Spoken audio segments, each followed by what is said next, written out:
Yes, that on this chart, we have feelings, instance, and you said it's going to be a lot of stuff. It's like we have lots of rather months then really realize this community, this team, people that unchain and stop by just giving you the comments on we should, but we can't put it within the storm by from CBIT, and that'll be a must also getting into this fall. We will be proceeding to start with the forum session. Again, we are keeping on session of security rules, importing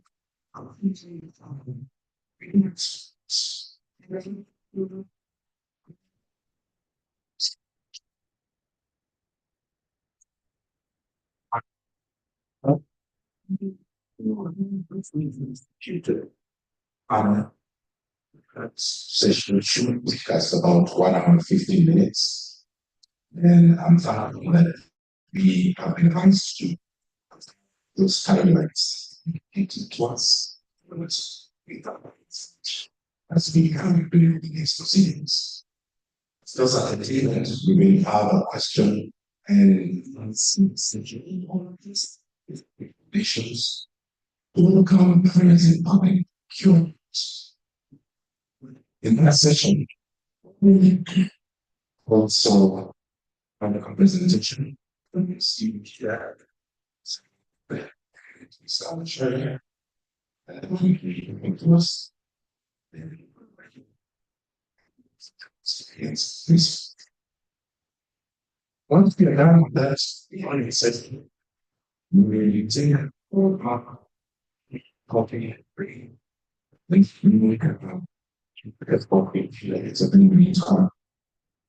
It's exactly the session, which will be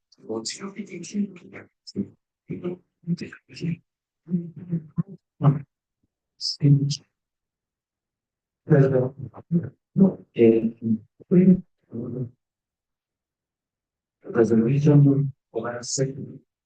It's like economic market and international markets. It will be like better.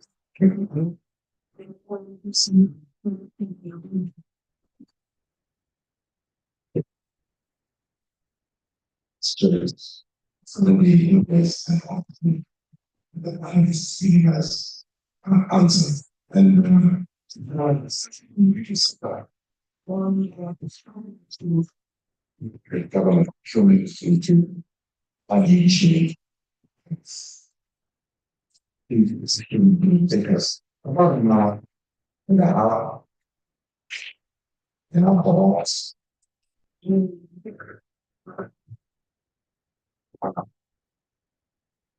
And then we'll come back. It's very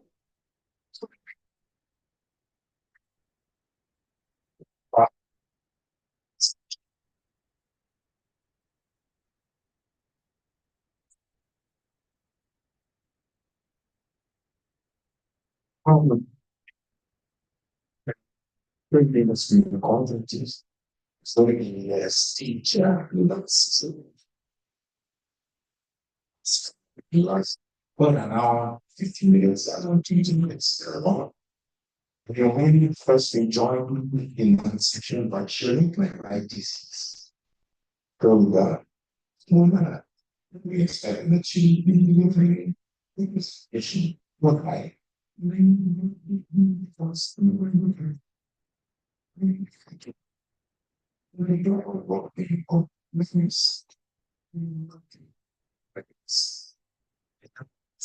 so that we discussion between Scotland, one of the key issues such as resource scarcity, skill gaps, theology. As I mentioned when we finished that session with the Q&A, and she has quite a minute, 15 minutes. Now, the session is seven session highlights and sees the system chaired by John Hong Cotton. We also have participation committee as first we bring each part of the discussion. After the session, we're going to focus on the expected instance and related that session with the Q&A. She's going to ask but then move on to the next segment on strength of awareness, the association with destiny. I'm always going to be children because the power.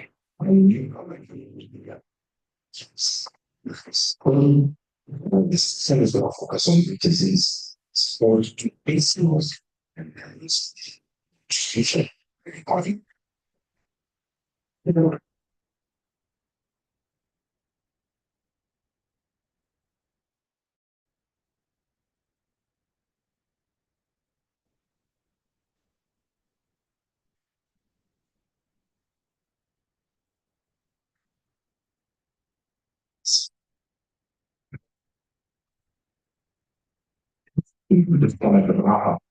This is issues of alcohol.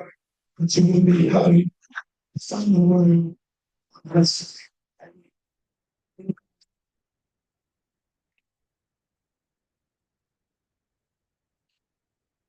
now first for meeting to environments. So the idea is also outreach invites our to just come and was the key balance of yesterday's proceedings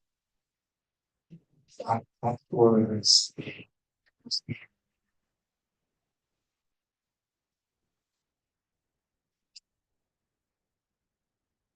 insights is also for the city IDC like myself. The masters from Kingston to University of South Africa as a PhD in the University. Shot for K9. Yes. Also, the industry still is only welcome. So, it's the summer to them with you proceeding of Africa. Taking 4 minutes. One of them is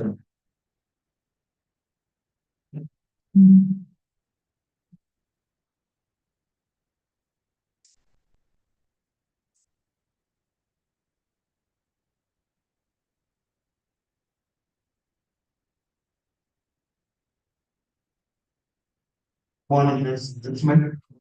One is always difficult. Is to talk. It's really yeah, and I start talking to people wisdom. We remind it somehow. Somehow. Where you can bring pick up this is a shifting man. Now you see. And someone like me who set up business, innovation, training, creativity. And because that is one reason why me, him, here, I asked the director to allow me just to say something very small about CBIT.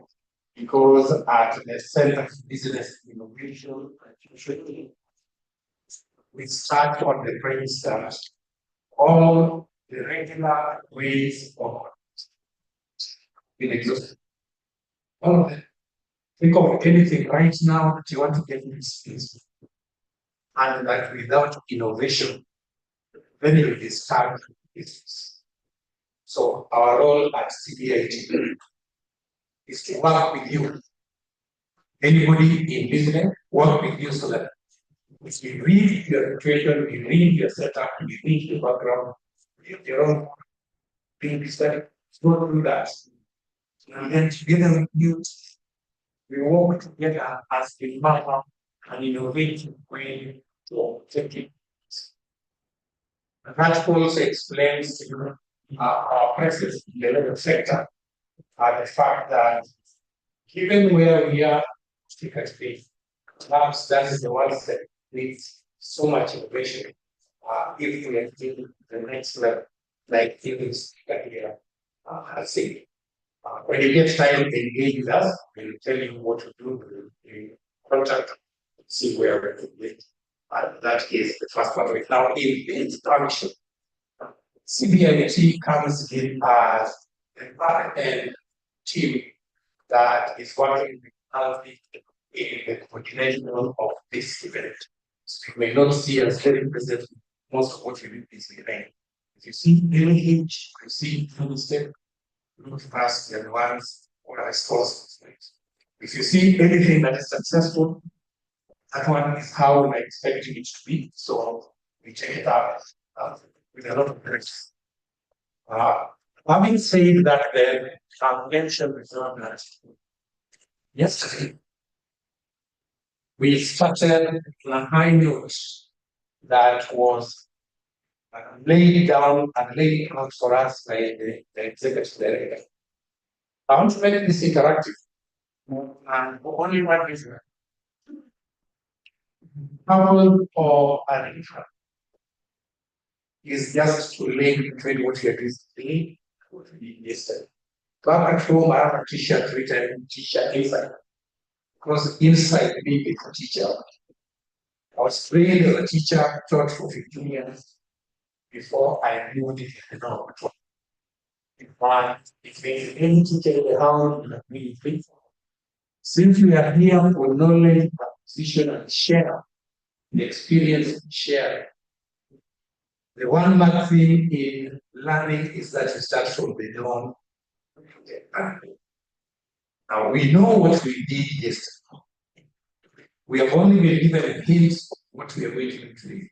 To be able to link what we did, what we learned, to share yesterday with what we are doing today, we do a very quick recaps, create that situation. Now, this interaction in the sense that the director laid out the ground for us. And not only to TJ right there, the microphone. I want only two people to share with me one thing you did from what the guy see. That is our foundation. And then I just summarized the others that are the money to me. Any person who can remember just one thing from a speech that is like that. This is a hand here. Right. Please. The executive director questioned whether it is difficult for leaders in Africa. And where I see what came out is that there is a right group of right future for the learning industry. Thank you for that. Another one? Yes. Well, right feature gets the sense.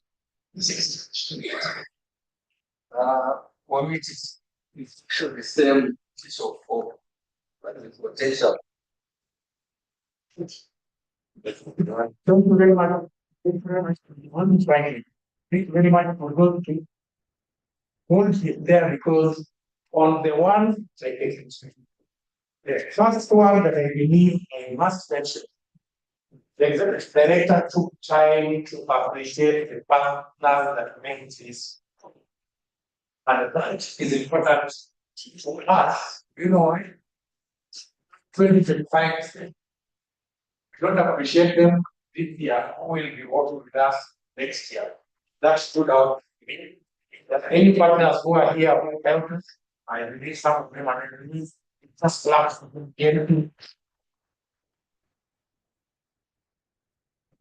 Thank you very much. Then, among the things that I picked easily in line with what we just talked about, the first one I wanted to bring out of the fact that the director said that this is our forum.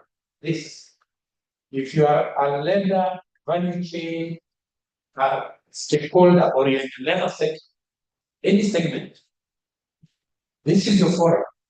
You're not here to participate with those. You're not to now sign so that you can know that you're doing their function.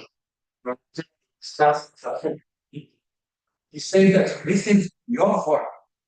Any discussions, any declarations done here affect you directly.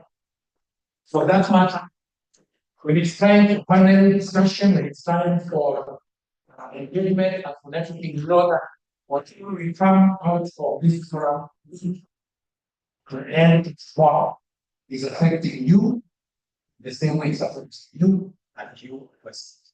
It is only particular if you are signing. That means we start assembling. If it is ours, then we start assembling. Every opinion is valuable, every suggestion is beautiful, there's none to come. And so now the reach mentioned, we work together with you.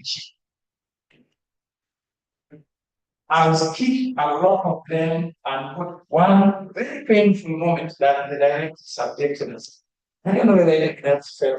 Therefore, very painful. Like he took some wound in us and then put salt in it.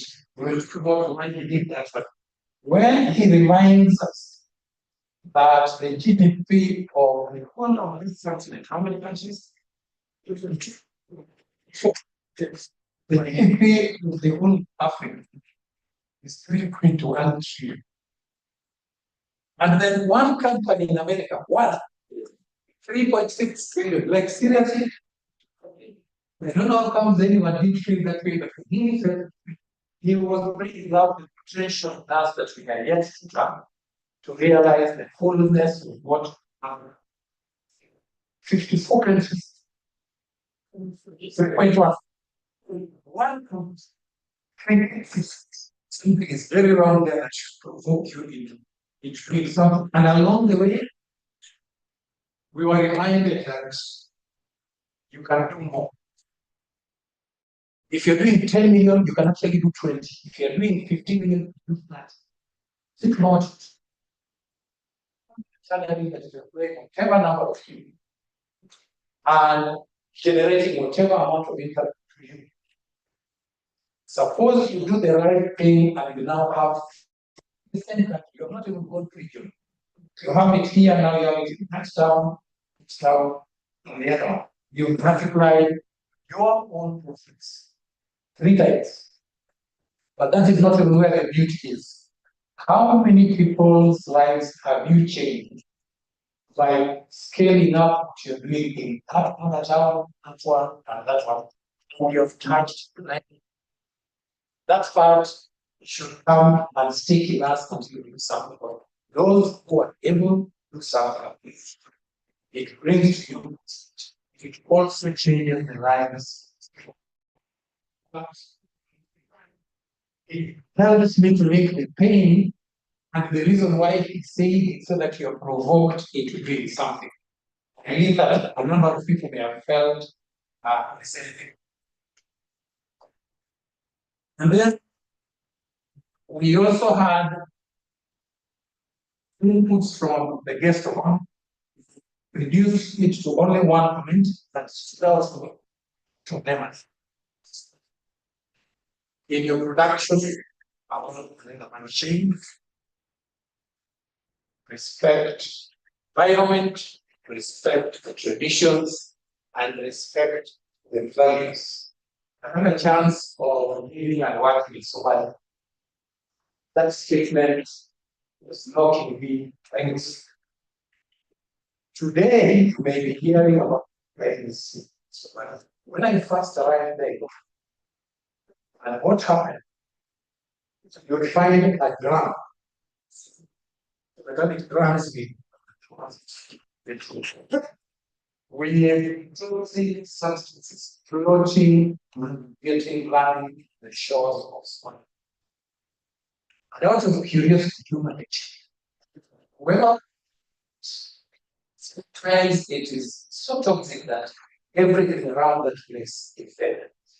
And what we learned when we were there is that 90% from Somalia is living by the seashore, depending on fish.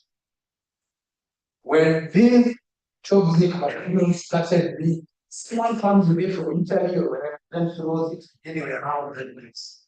Where we will bring it gently shore. That was the first time. Then came the Chinese big trawler fish.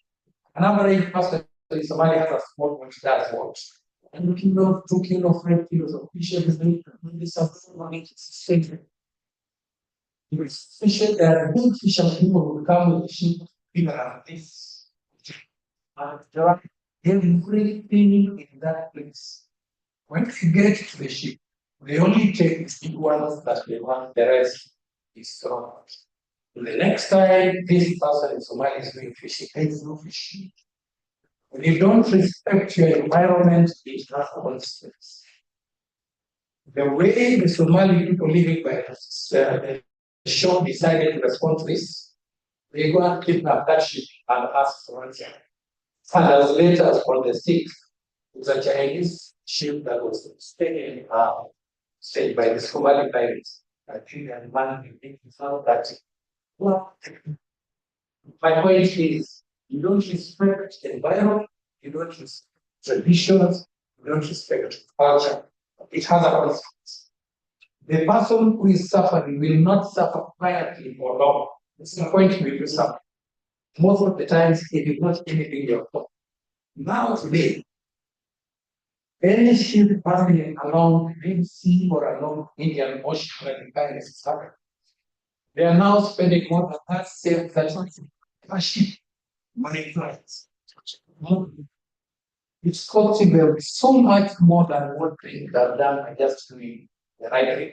When you don't respect environment, you don't respect tradition, you don't respect values of the people you are working with, it will have a consequence.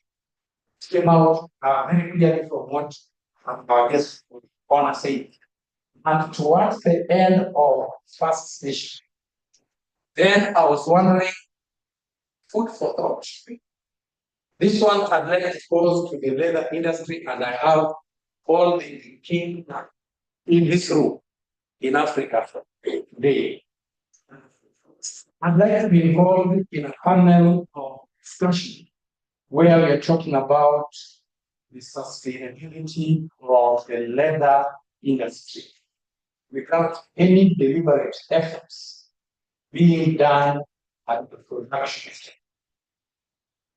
Will it actually survive if we do not make deliberate efforts to address the production? The food for thought that I have is this.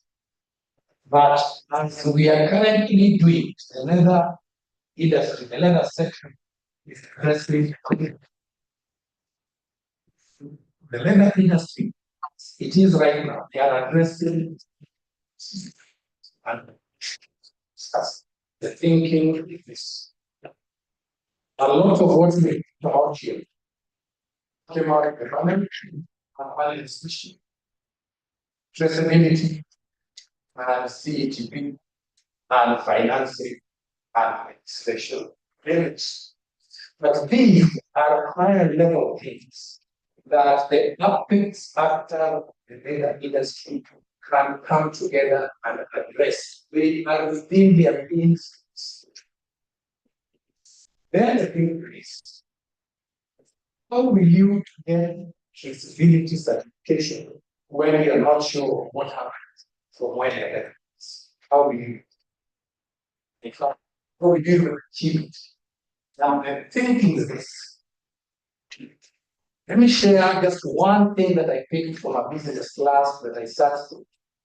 That whenever you are coming up with this exciting, don't think about making money. Wrong premise. learn from that class, solve a problem, and that problem. You are almost guaranteed sustainability. So long as that problem exists, come for the solution. If you are trying somebody that problem solved, that is where your money comes. If you start a business only thinking about money making only, you can write this down somewhere and you will find it. Sooner or later, that business will crash. The rest are leave, solve a problem. You are trying to finish. And you are guaranteed, as long as that need will be fixed, you will keep on having the money. But if they come into a business with the already started where pricing and what they do, they make sales to over is fast, wonderful. Then they charge you on the real cost of fuel, the cost of wear, the cost of real cost. As soon as you are going to market, all the tax people charging standard rates not based any almost running out of money. The other people running out of money. They are following and making a solid problem. And with the process, you know what? Take the door, change the door, check out that even where they exist. Because the business model they're coming up with is addressing the whole model is based on how much money you get transferred you to in Kigali into conventions and it's flat $10. This is for nothing. Over the years of that, and now we are getting money from the volume. How many people are calling by a minute? If you hear that from here to convention, it is only $3. Even if you can walk, you say only three. And they're getting their money in terms. Solve a problem, attach value to it, get the benefits from your investment. What I was talking about that makes it great. If we do not address the production stage of the data value chain, then all the other things we are doing are none of them will sustain. None. My challenge to the leather industry is you don't need to spend 1 shilling in addressing them at the mission stage. You have done a fair share of traveling the other. And I'm not sure it's a business. Meaning they have almost natural and ending supply of property. They will always be nice. If that is true, the leather industry depends on the production of quality leather at that stage for them to have quality loss. If you ignore that stage, then you know very well which is received. If the leather industry decided to invest in the production, not only will you be changing lives, but you will be guaranteed just sit here and receive quality leather because you have attached value to the production of kinds and skills at the lowest stage. And someone can see the reason why they need to do it. As soon as they do that, you can sit here and just keep receiving high quality. Every time they will be every time. If we don't do that, then we are running the same problem I had in the past with the university, where state of water cuts in the highest the tariffs, which were about excess flesh and the treat tariffs. We will continuously have. I was saying that we don't have to spend any money on it. Come up with a business proposal for this. By doing this, the farmers will it will change their lives. It is actually a living of economic wisdom. Do you mind investing in this? Not government. I've worked with the NGO for 20 years. If you came to me with a business proposal that targets lifting the lives of people in the country, we are simple and friendly as improving production stage so that they get more value. Believe me, most of these NGOs will take that and run with it has in social economic impact. It changes and crisis.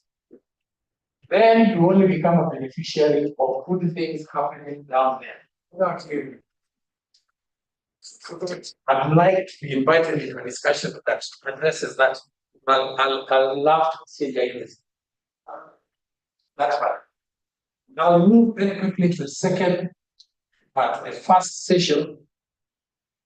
And in the first session, we were looking at driving sustainability in the African living value chain. Tom, you're there with the microphone. I would like only two contributions to this. What did you pick from our discussions yesterday on sustainability? I'll summarize it much shorter. Anything that picked, I'm sure you've got some. Anything that anyone picked on sustainability.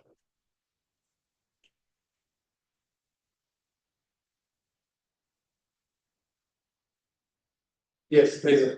Can you? Okay, thank you. Well, the issue of finance, so it's really, really, this, this feasibility study is properly articulated document to be submitted to finance. Then, immediately get the resource, although the resource has a down somewhere, you may not be able to access. You don't access them. The operations center. What how this our liquidating it's fun. Thank you very much. Anything you picked for the discussion on sustainability? And this one, I don't even want to think about our discussion. You can use this to share anything you may want to share. This is our the things we're discussing here are affecting us every year. We are the ones to come up with anything you may want to say. Yes.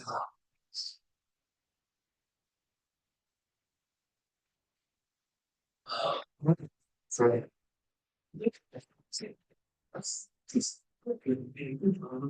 Dressing for production final stage. So you need to have a holistic approach to production. Thank you very much. Now I come from an NGO background and I'm bound to be persuaded to go with definitions. Monitoring and evaluation means this, means this. And yesterday, as the discussion was going on, I was learning that sustainability cannot be confined in one sentence with some tenor. We learned that sustainability is ethical sourcing, raw material, sustainability is environmental safety, sustainability is traceability, sustainability is standards, sustainability is green production, it is broad economic benefits, it is awareness of the people involved. And suddenly you realize we to confine it in just one. Because of all of the things I've mentioned, if any one of those is missing in your production, you can assure sustainability will work. Anyone, the one is not against. So when it comes to definition of sustainability, don't move from the academic sustainability is this. Look at all the things that will happen to decline sustainability. Still initial. He took that from this as a big lesson to me with regard to definition. You look at the content and it helps you to get the wordings and the definitions. And because of that, I won't even mention anything about the challenges. Anything that challenges that list is up to me to be. I don't need to go back to it, traceability.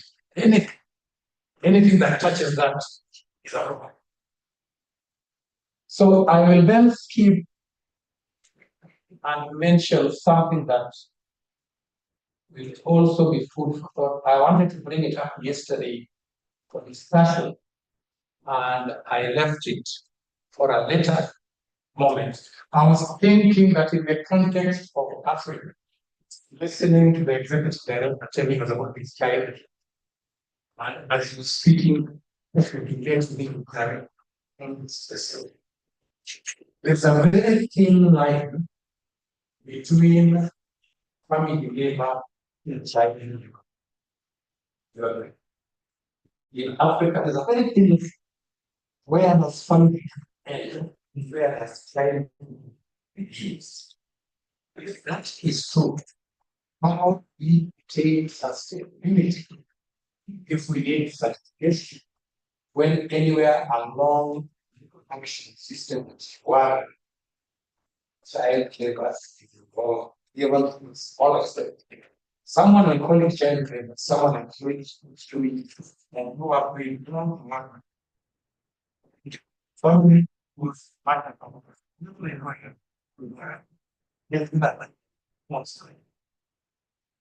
how do you get traceability? How do you get certification if child labor is one of decide whether it gets that is food for them. I'm not bringing it here for discussion. Wait, I just like see where that comes because it's going to be it's going to affect them and only we start thinking about whether it is through research or through definition of what child labor is and family labor is, and the difference between in Africa and in Europe or Asia. Let's do something about it. Don't let it fly. It will catch up with you in your process of looking for education, accessibility, point. We're moving to the second session. And the second session, Tom, are you there? Just two contributions on access to finances. If you tell me this should be fair. Because our discussion, my brother Jerome should be somewhere here. Yes. That is the kind of animation I wanted discussion that I enjoyed that. Access to finance. Any two things that someone picked in access to finance analysis. One is there, another is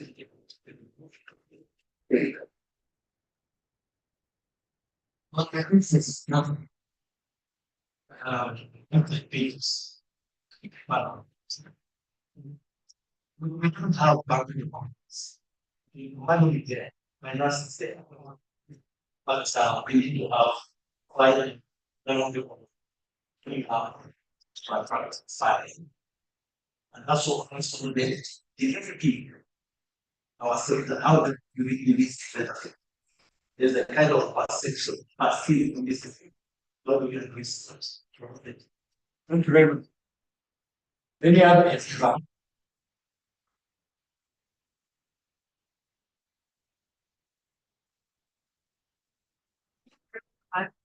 Finance was very interesting discussion, and I learned that we need to address what supply side constraints and the demand side constraints. Most of the time, the debate looks at supply side. What is government doing? What are the finance institutions doing? Yes, but it means that one can access that finance side. Yes. But let us get the SMEs ready to tap into the money that is within the ecosystem. We conducted a study in 2018, which is supported by USAID in Uganda. We did a study in Uganda and Nigeria, trying to understand why small and growing businesses wanted finance, but financial institutions was very clear. They were asked to the that business is but we also found that financial institutions have to be innovative enough to find those upcoming products for the businesses. So we need to look at every time we talk about access to finance, we should look at demand side. Thank you. Thank you very much. And I'm not adding anything to that. Because those are the two things. One is that there is money. That is the challenge that the role plays in front of us. What are the funding? How many millions? Funding? How many millions? development funding crops. Otherwise, I share and so the Lord created the one is there. What you need to do to systems like this is what is and tell people every time I meet them, especially SMEs and women. There is so much money out there. The only problem is over initials or getting. And are you ready for it? That is what happened by they're all used to what? It's really study. There's so many instruments that you need to give the banks for them to be fund. And remember, banks are in business. They can't give you money when they feel that there is a risk. So those documents, those instruments are only removing risk from them. Look for that and get access to money. I think something from Dr. Jawad. To be globally sustainable, you must also be locally sustainable. Failing to do that, companies will come in and sweep you out of your own environment, out of your own system, suddenly between. Even that would be another page to what it happen. We'll finish with that session. This one, I'm not asking any questions from anyone. I'll just mention the fact that CEP is an area that we need to pressure into some countries or as big corporates. Unfortunately for this can be done by one country. I mean, the for we told by the one of Nairobi Israel, yes, with different ministries putting different infrastructure that is related to one person. That is one area we need to think about going forward. But we can also learn from what we share the collaboration. What can we share from one to another? So I'll leave it there for the one recap. Hand it over to Tom to pick it up from there. Thank you.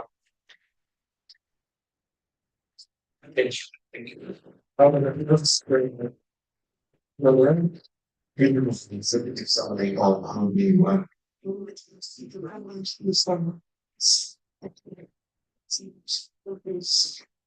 focus on today's proceedings.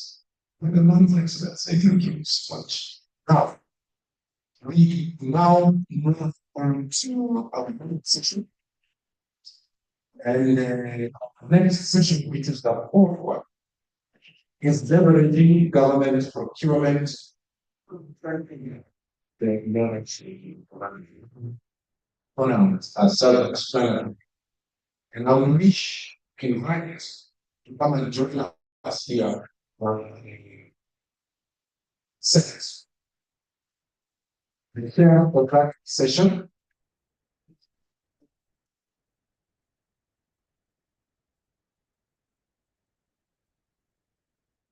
The chair of that session is Zano.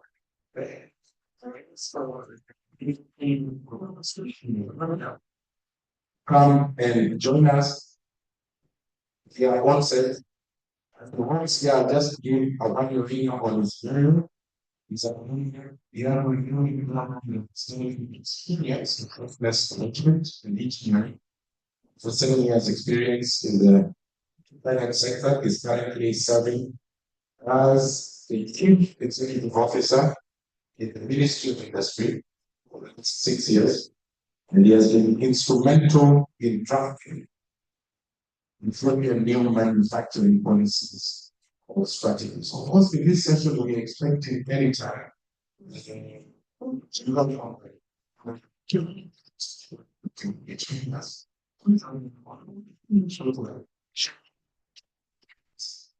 But all that, let them this small presentation. You are another. I come from Kenya. Don't everybody. We leave our super please.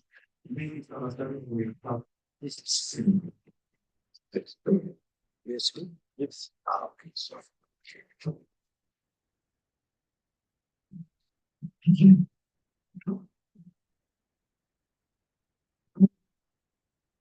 You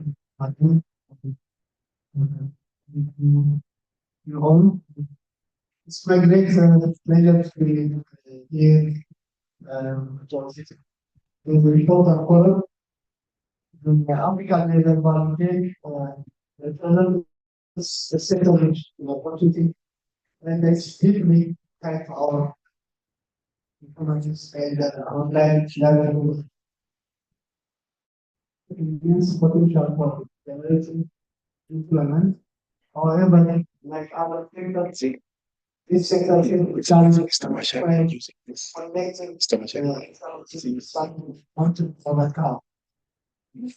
As this survey of fair obsession to showing us some data, especially how much we are importing to even though we have a big market on our streets. Again, with this section, we are here to explore one of the income inputs of our total this government form of this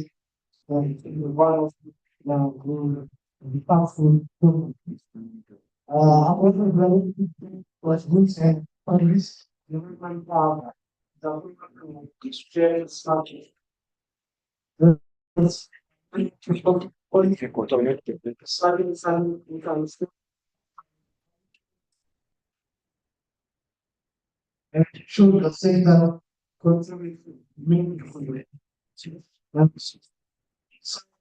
we have been um,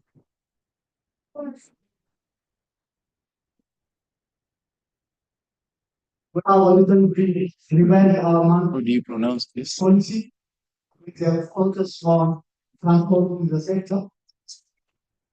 This report area of the policy was shifting to import services as we make our own celebrating industry policy was the export led approach.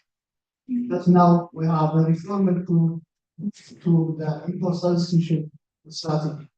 The revised policy uh, emphasizing reducing the reliance on competition by enhancing local production.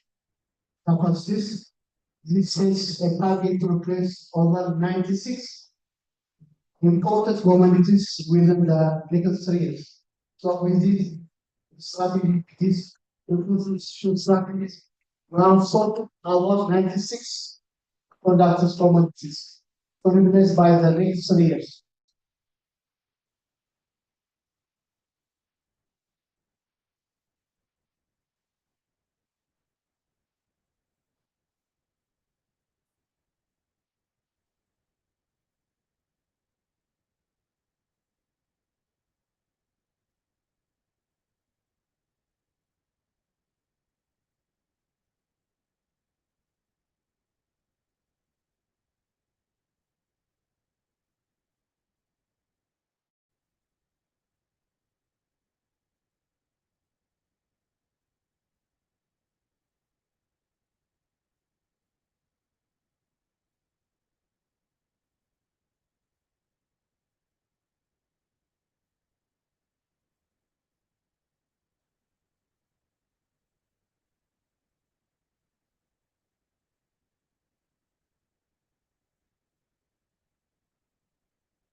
One of them is, as I said, the process should slightly faint. So, and this use of should start with the income. We have one we call it David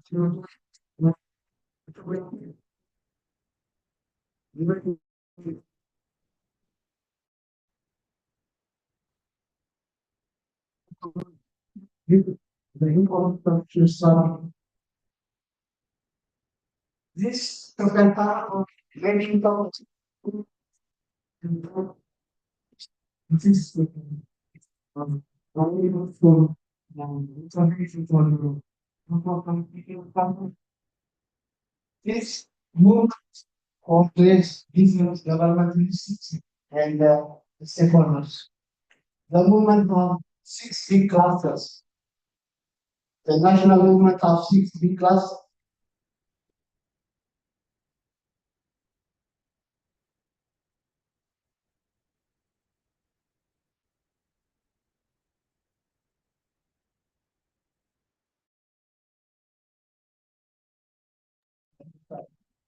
So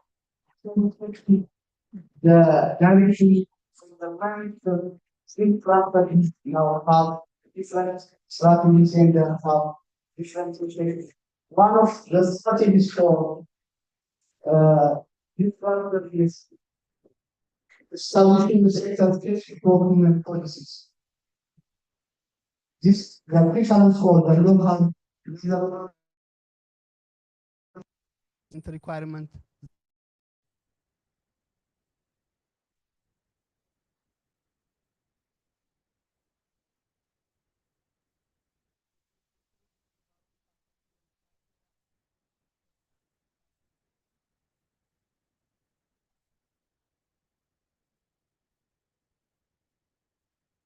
For SMEs and the public awareness, especially the public awareness, promoting successful stories by showcasing the government using local economic scholars. So having such strategies, we are working with the local that they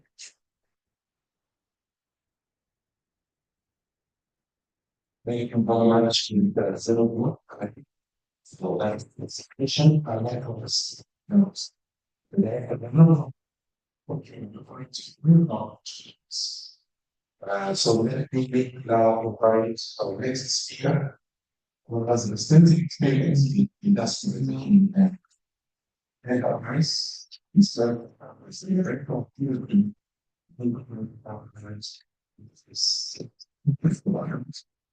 He has really acted to be executive officer of the micro and small enterprise authority, council, and also active secretary for industrialization at the State Department for Industry in Kenya. Now I invite Mr. Ed Matrega, the Director of Ministry of Customs Service, to Thank you.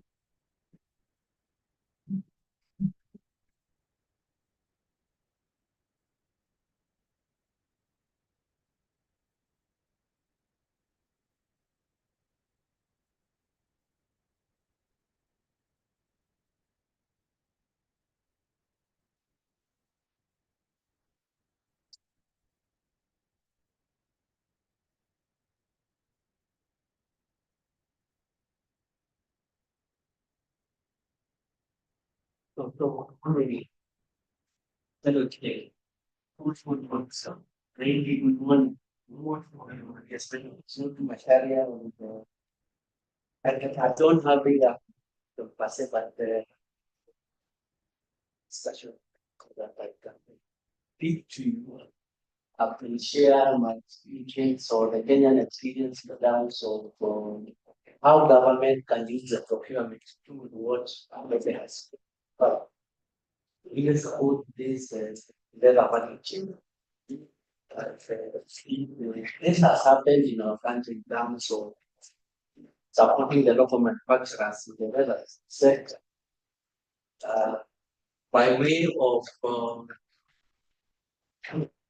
providing the where the food, whatever. This is what I've called this for the processing. I can't. And this is a journey that began a day like that. That is good. When the former head of state, tomorrow is an nation of public holiday in Kenya. That's why I'm saying this. Because in 2017, the former president, the retired president, made a pronouncement that all our disciplined forces will not be allowed by their uniform and the rules from outside. And that's where the journey that now I want to talk about in Kigali. That was 2017, around 12 December, when he was addressing the issue. After that, the following year, the ministry that I worked for, Ministry of Investment, Trade and Industry, was asked to coordinate that and therefore put together a team. I think my director is here, also is part of that. Nicholas Galway is one of those resources coordinating this, the state partners. And we set up a team committee comprising of course, the ministry staff, the state agencies that are relevant to that sector. The Kenya Land Development Council is one of them. We have the standards body, that committee. We also have one a state-owned enterprise that is involved in the value chain from planning all the way to finished products based on marketing. All these are, of course, we have all the discipline processes presented. That point, they are very number, and the leader said they are procurement officers or the heads of those processes. We have to try to set this commitment. We implemented in that the Kenya Association of Manufacturers, part of it. We have looking for regional manufacturers, textile, we have from the association of even a committee also have the pension and society, champions of so what was fire and what river. So we thought I was like it. The cars, how and we are implementing that station college organization already. Once the president of the United States himself on such a matter, it is followed by a state. You have once that is as so when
the procurement, the entities of the resources in the quality use this computer. The delivery times, also more challenges, and we should say.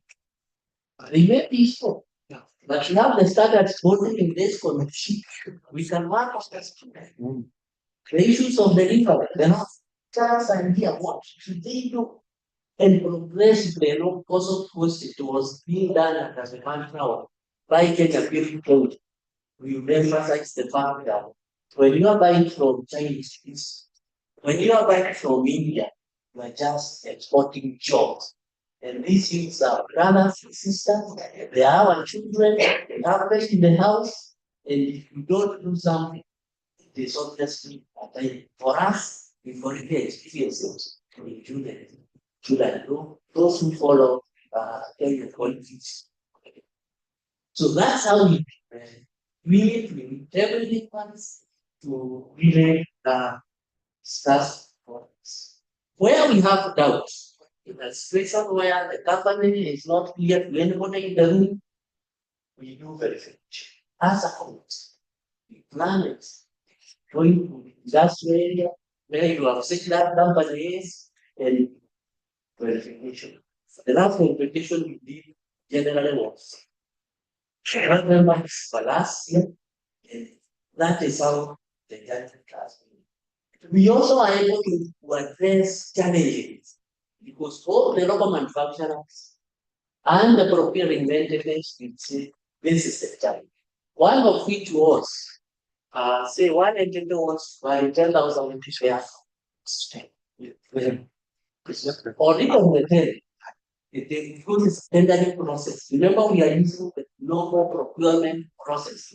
You have people there. And it is possible one local manufacturer can get all the things. So we agreed in order to sort of share that cake and where it makes business sense, we do want all framework on that. Believe that is a spread the 10,000 pairs to several local manufacturers as long as they are in standard requirements that are there. The other thing that we also found is that the procurement entities were asked, and these are the lists, how do we know company A is a local manufacturer or not? So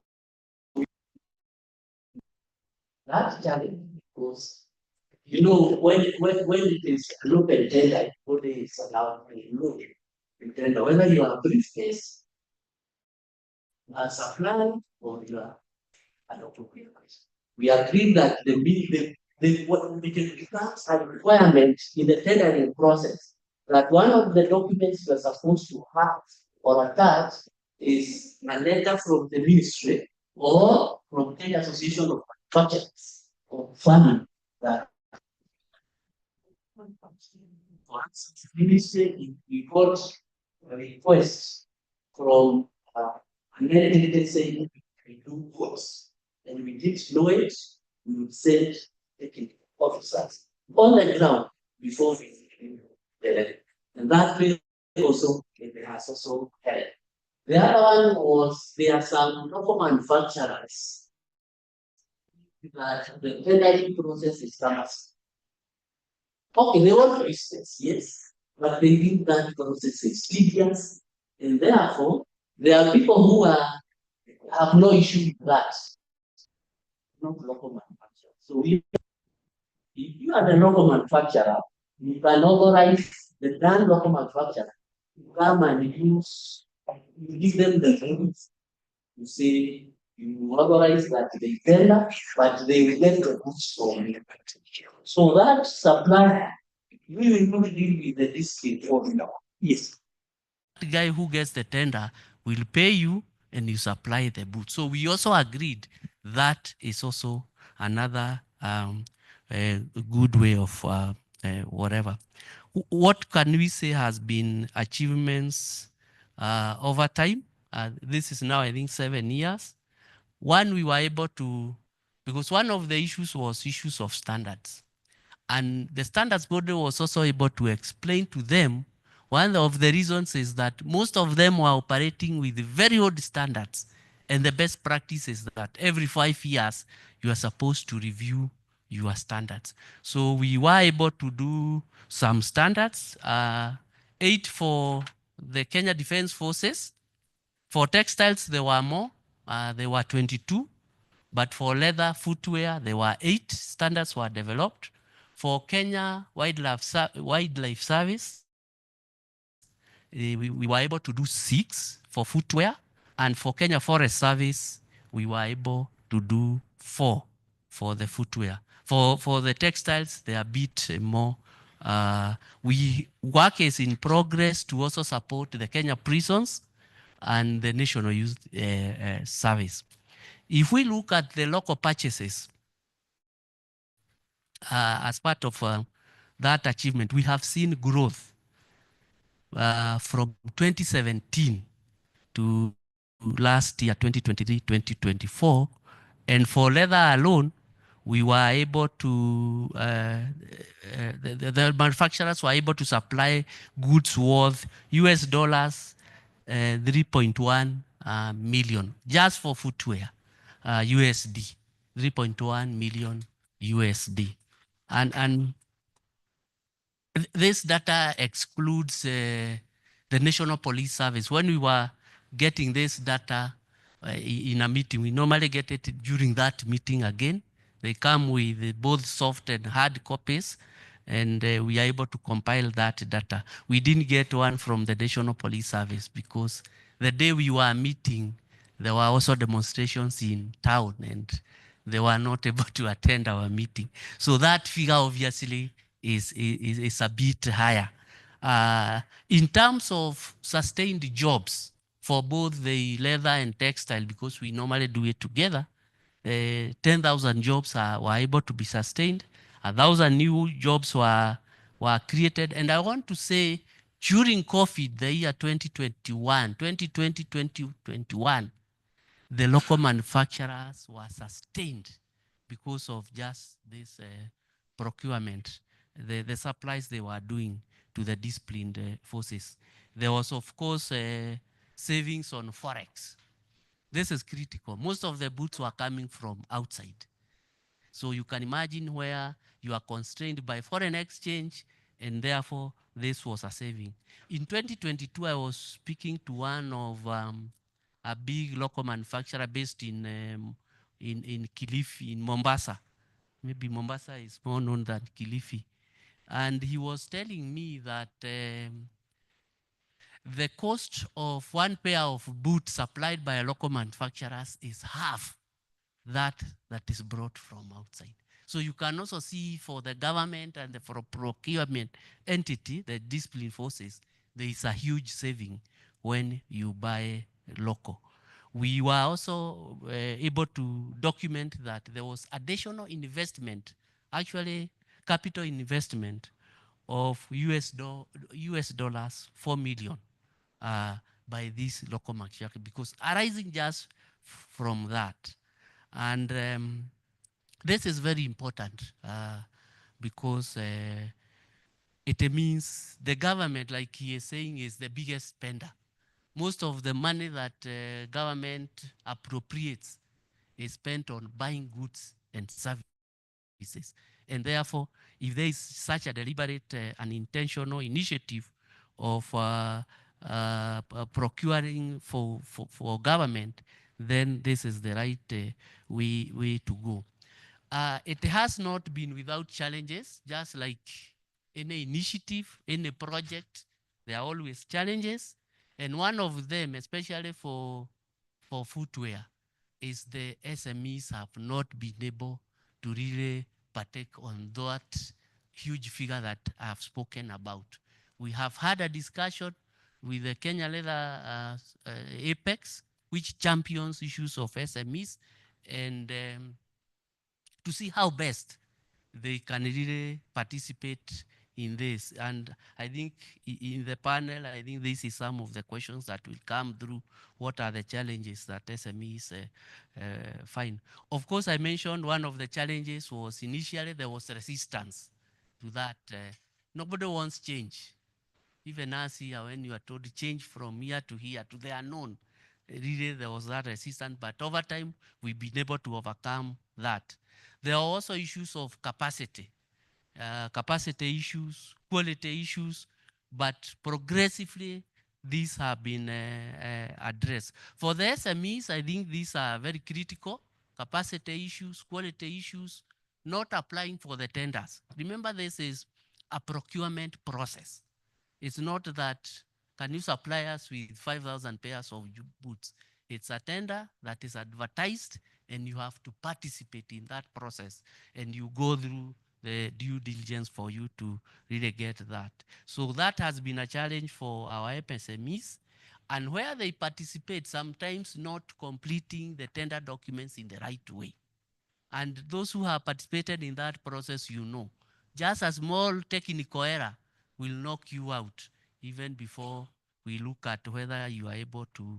Lack of mandatory documents. There are those mandatory documents that if you are evaluating, You just say, do you have a PIN certificate? Do you pay VAT? Are you tax compliant?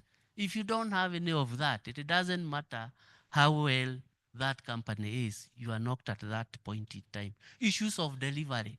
You've been told to deliver 2,000 pairs of shoes. Are you able to meet that deadline? And of course, the issues of access to credit. I think Madam Yolanda Esade said that is a big issue to SMEs. Finances to service the orders. Remember, for government, they pay after you deliver. So you need to have the funds to do those 2,000 pairs, to do those 3,000 pairs before you really get the whatever. And how are we trying to solve that? Of course, some we are able to discuss during the meetings and we get solutions. Others is for SMEs is about creating awareness on the tendering process. How do you do it right so that you benefit from the initiative? Issues of course, some SMEs also don't want to go this process because it's another way of formalizing them.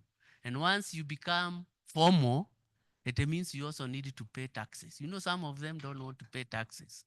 So they want to remain informal. But we tell them there are benefits of you becoming formal, like participating in these tenders. What are the opportunities as I conclude? There are many beyond now the disciplined forces. I think for the textiles, other than the disciplined forces, if I can give you the example, we want also to go to the hospitals. They use a lot of bed linen for textiles. So beyond the disciplined forces, we are now having a conversation. Can we go to the hospitals? There are so many all over the country, and they can also support us. We are engaging the Ministry of Health on that. For leather and boots, one of the opportunities is the school-going children. Every year in our country, of course, next year we have changed our education system. We normally have students transiting from primary to secondary, and it's like 1 million. And as you do that, you are required to buy new pairs of shoes. So you can imagine 1 million pupils joining secondary school, they need immediately 1 million pairs of shoes. That's a huge market. The discussion we are having around that is that, of course, that is done by the parents. So the government needs to see how can you can't force a parent to buy from a local manufacturer. So the discussion is, can we have what we call capitation? Maybe government can say if one pair is 600 Kenya shillings, can we provide 300 shillings? And then we tell the parent you must buy from a local market. That is the discussion we really are having. And lastly, just to conclude, is the private security firms. This is another huge opportunity for the boots. So I want to end it there. I think I'm also part of the panel, and probably we'll be able to discuss more about procurement. Thank you. A round of applause. And because you are part of the next panel, can I ask you just to join us here on set? And I also ask Mr. Zerihun Abebe to also join us on set. Remember, you will be chairing this session. May I also take this opportunity to invite Mr. Malunga, the Managing Director, Bantu Footwear, to join us on stage as well. Thank you very much. A round of applause for him.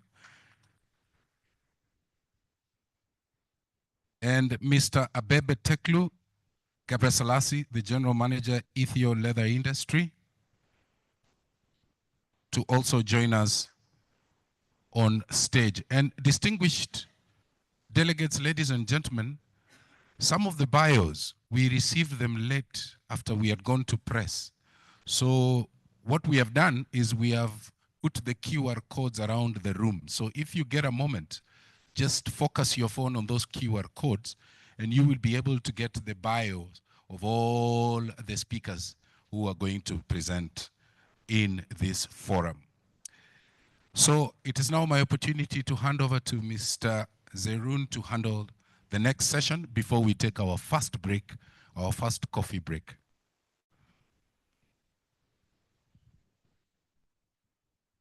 So, thank you, the panelists.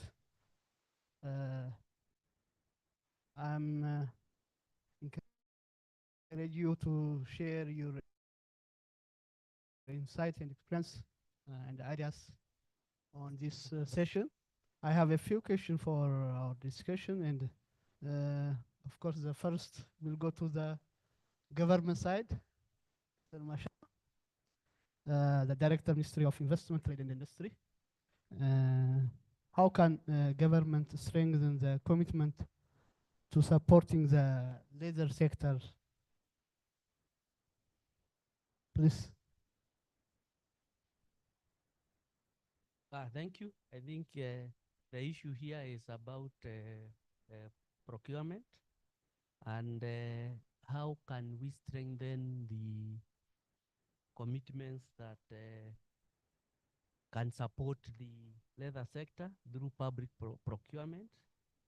I think we can look at that based on what are the policies that maybe each country has in terms of supporting uh, the purchase of locally made goods. And I think in our situation, one of the things that has an initiative that is there is that all ministries, departments, and agencies of government must commit that 40% of their procurement budget must be from the local suppliers, whether it's goods and services, whether it's services or goods. That is one thing that is there. 40% of your procurement budget uh, must support that. And that is very critical. Secondly, 30% of your budget is to what we'd call, for an initiative we call access to government procurement opportunities. And this is for the youth, women, and people with disabilities. How are we able because those could be just statements, how are we able to ensure that commitments are done? And I think Dr. Noor is here and my colleagues from government entities, you know, it's normally part of our performance contract. Our cabinet secretaries signed their performance contract with the head of state, I think 2 weeks ago. And in that performance contracts, other than the core business of the ministry, there are certain areas, and one of which is this. Can we see the 40% that if you are given 1 billion for procurement, can we see the 40% and the evidence that it was used to purchase goods and services from the local economy, and the 30% for the AGPO. So that monitoring is very important. The evaluation is done every year. In fact, the evaluation for this year, for last year, is started yesterday. And there you table the evidence that out of the 1 billion, for example, that is for procurement, what did you buy from the local manufacturer? Who are these people? Local, it's both for services and goods for the AGPO. So those commitments are very important. For us also, we have developed another initiative we call preferential procurement master roll. Every year we are reviewing that. To date, it has 692 products across the board: medicine, footwear, textiles, and if a product appears in that master roll, it has to be locally procured. And that we get reports from MDAs every quarter to just try and monitor. There are obviously the challenges, maybe that will come later, but that is one way of ensuring that the governments are committed in terms of ensuring we leverage on procurement. Thank you. So thank you for the second point. I will go to Mr. Marunga. What challenges do small-scale producers face in meeting government tender requirement, and how can this be addressed, brother? Good morning, all delegates. This is Edward Malunga, and indeed I'm an owner of a company that is manufacturing footwear. First of all, let me recognize the presence of the ambassador for Badea. Thank you for your presence. I'm one of those people who that way I actually by the day I copied, that was in 2005.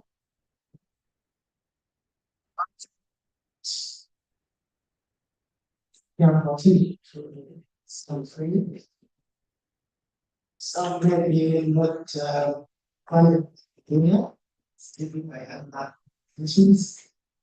Absolutely. Make sure that our capacity for software manufacturing is and I think it's a continuing process. That's very important here that I want to mention is that we know we are structural project and that is actually how we always like some I think he's not one of those like things that are calculated. Look, similar to what we as SMEs look what government as the policy that is put forward. This not to punish, not to really benefit as SMEs, and that is an producers benefits. Yes, because we should know, especially the direct and the water, that government put in place policy for strategies that will do that with the let the punching. Because if you are honest about matter, the problem will be that the first class yes. But this one is in the village. Someone is wearing, someone is sitting proud. It is so the process or the traceability as to where it comes from, it doesn't work. So one thing that we are going through as per in our country is that government put in place a 64 law, 64% whereby 60% of this procurement when it comes to leather products has got to be manufactured locally by local manufacturers. And 40% can be given to elsewhere. The salary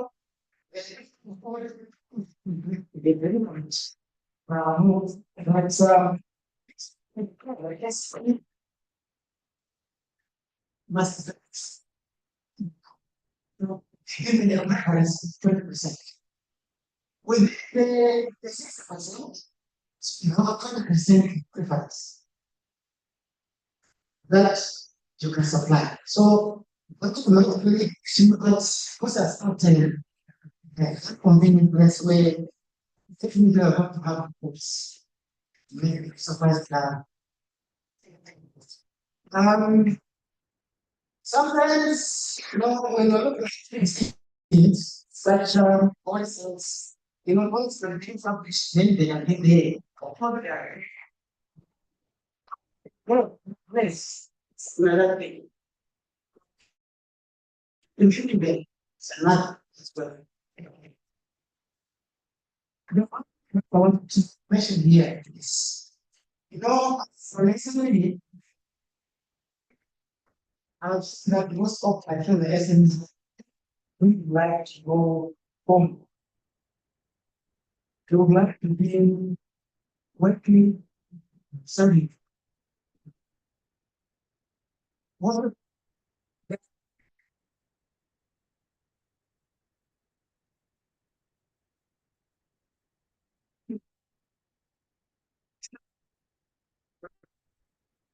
for the facility where we do we want to evaluate it's a loss. That's the loss of all. Because it's very big. It's natural things. The other thing is we've got to run away from that kind of politics. If you are really addressing me, really very countries, or looking for like yourself a political party, it's just like then you are in trouble between this the government and that particular movement where particular is in power with you are the day when that particular continues. Then you are done. Let's make sure that when you are doing business, do business. Don't do business with politics together. You die. You die quickly.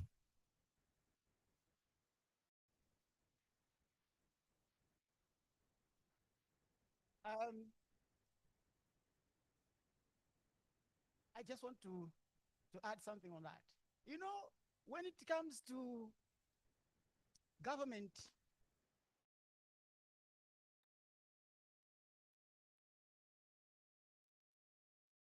some of the times it happens like that of a parent who's carefree and a crying baby.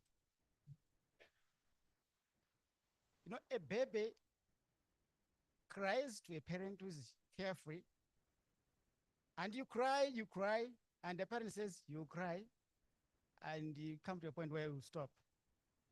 Then you realize what you have to do. And then you cry, you find that the parent is not taking care of you. Then you say, I've cried, yes. Then what do I do? I better just stop and just look at the parent. And whatever the time the parent thinks of taking care of you, then the parent will come.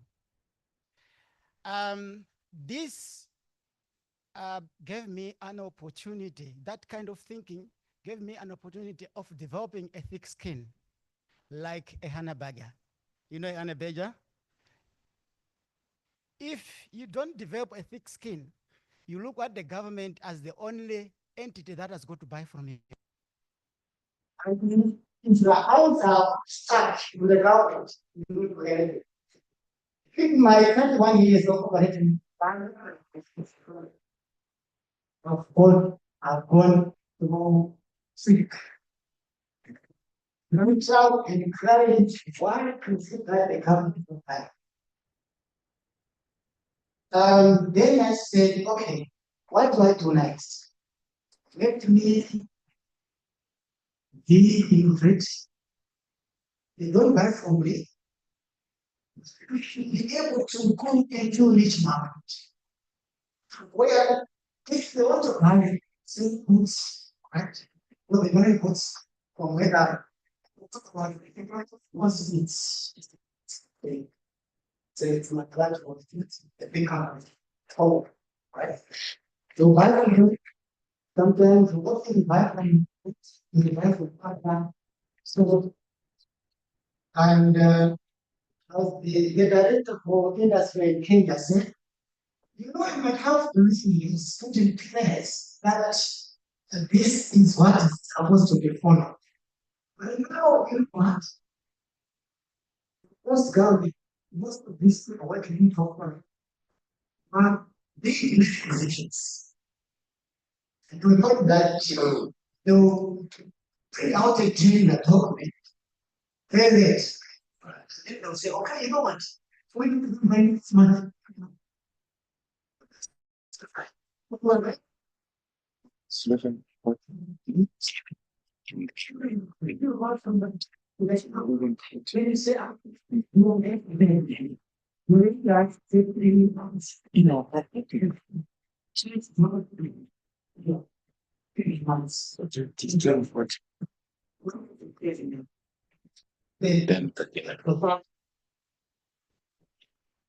Alright. Now, those people that in the directive thing,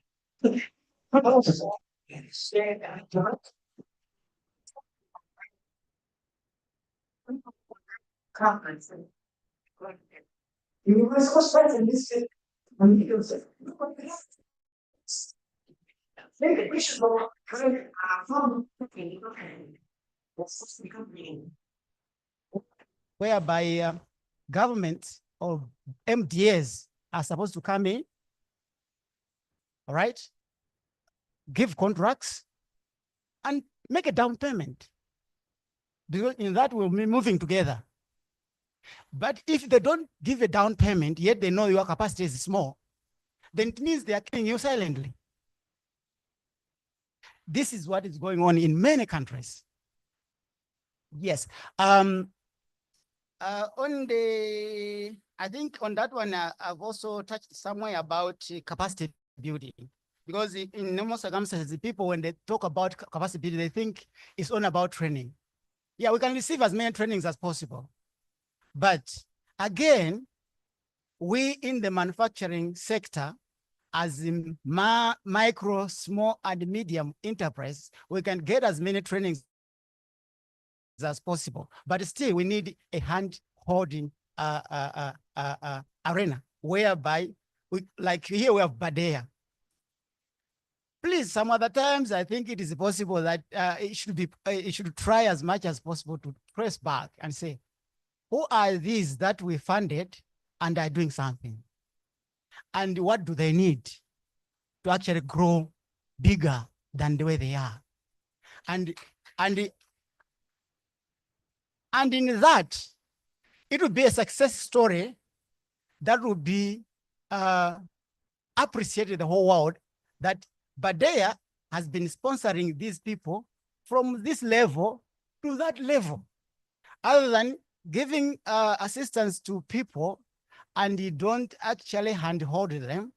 And in the future, you say, but for some years we have been supporting RP in training people, but there's nothing that is taking place because RP, I don't think they have got the finances that they can give to SMEs to actually start up or even grow their businesses.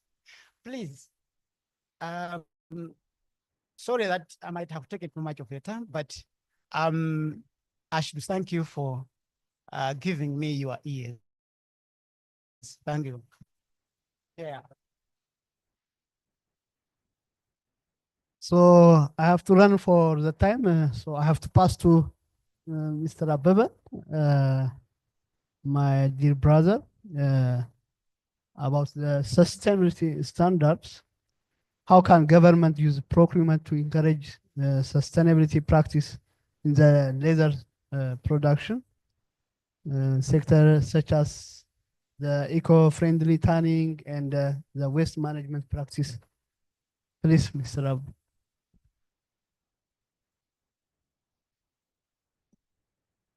Thank you, Zariun. Good morning. Let allow me that I may not get second chance to ask a question to my Kenyan brothers for sharing their experience.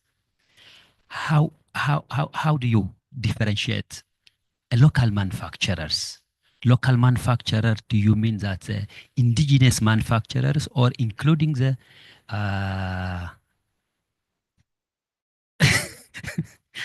including the FDIs? Because Africa focus on entrepreneurs in SMEs. If you are focusing, if you as a government focusing on a big companies like the FDIs, you know the FDIs are coming for short period of time, of course, and they came with their finance, technology, market, everything. So how are you differentiate this? What is the privilege of the local indigenous manufacturers? Then after to the question, the sustainability of promoting government procurement in transparency and traceability is it's of course it's obvious making a regulation and a policy. This policy and regulations are not only effective by drafting these policies and regulations should have to be a support to the actors by giving them access of finance that we have discussed yesterday with banks and with other development banks and the commercial banks, of course. And the traceability of the products, how it traced our product, and the transparency is in the sustainable laser is the capacity building or technology as in certification and the availing of land for the waste disposal, for the waste disposals. In the industry stakeholders working with a government like public private sector with collaborations and the tanneries and the retailers too. So the government is not only working with this. When governments deal with developmental partners, they should have to be first assessed their companies, assessing their gaps and coming with concrete support areas. So this is all about what I have in my points. Thank you.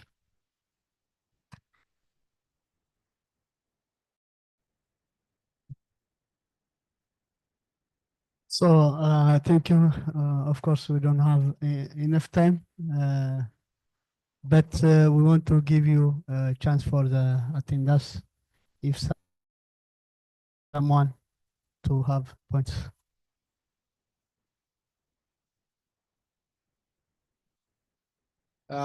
Good morning, colleagues. Thank you, panelists, for very critical inputs to this discussion. And we all agree that our national governments are our fathers. In economics, we say governments play a paternalistic role to support the development of their children.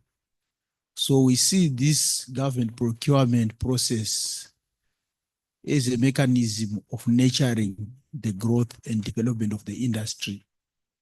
And if you trace the economic history, we can also see the impact of such support, where governments procure from their own companies.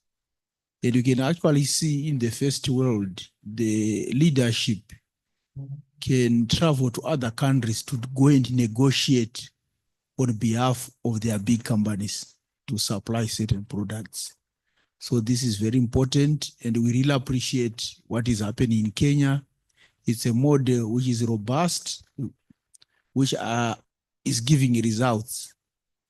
And I believe that Rome was not built in one day. And the kidogo kidogo, shwea, tinish, petit a petit, they are it will be improved, and it will be a model that we can learn from. I just have one question, but not for the panelists, but for people in the finance fraternity.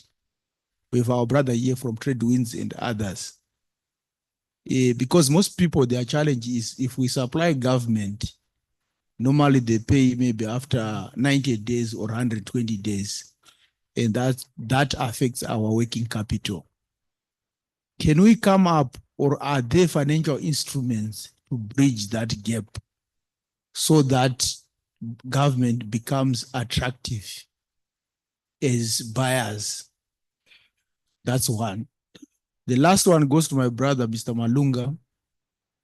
I appreciate your contribution, but I think you also need to tell us if you have supplied the government or if you are supplying government. Because if you don't tell us and you are supplying, we will not be happy. Thank you.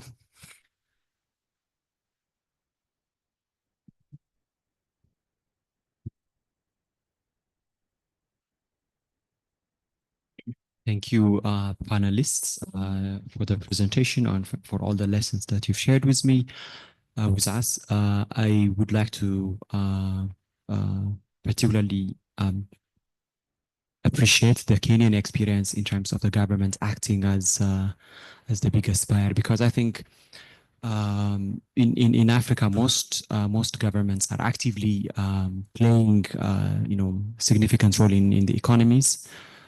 So the governments are usually the biggest buyers. So it's a good experience to have the Kenyan government come up with this strategy. And I would like to particularly thank or appreciate the fact that you came up with this framework contract arrangement that would allow small SMEs to sort of aggregate their products to meet the supply demand. So I think that is something that challenges most SMEs, not just in the laser sector, but also in other sectors in Africa.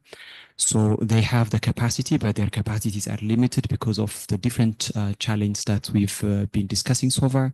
But if they are given the opportunity to, to consolidate or aggregate their products, they can meet the demands of their suppliers. So I just wanted to thank you for sharing that experience. Yeah, thank you.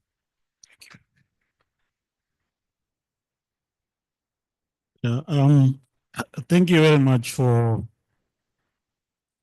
the presentation, particularly on government procurement. And I think this is one area that we are not exploiting very well, particularly with respect to these issues of green procurement, sustainability procurement, and such. And I would like to challenge particularly the leather industry that this is one area that, in our production, we say the base load, a consistent or constant kind of client, you can create that within the government procurement systems. Remember, all these governments are talking about green production, climate action, and all that. And some of them, they would tell you that if you actually certified in that line of standards, particularly the sustainability and eco-labeling standards, you stand that benefit of getting preferential procurement. And that's the kind of message we are trying to sell. That even facilities, in Rwanda here, we had at one point an emphasis on even government affiliated services being hosted by hotels which are eco-label certified. And it works. So if you look at even the trade systems, the WTO kind of provisions, they recognize that you can vary the requirements so that you don't necessarily have to procure all the services and goods the way they say from everybody without discrimination. There's positive discrimination, and that is having that kind of certification and then lobbying government. Don't let us be shy to say that in all industries, there's always an industry lobby.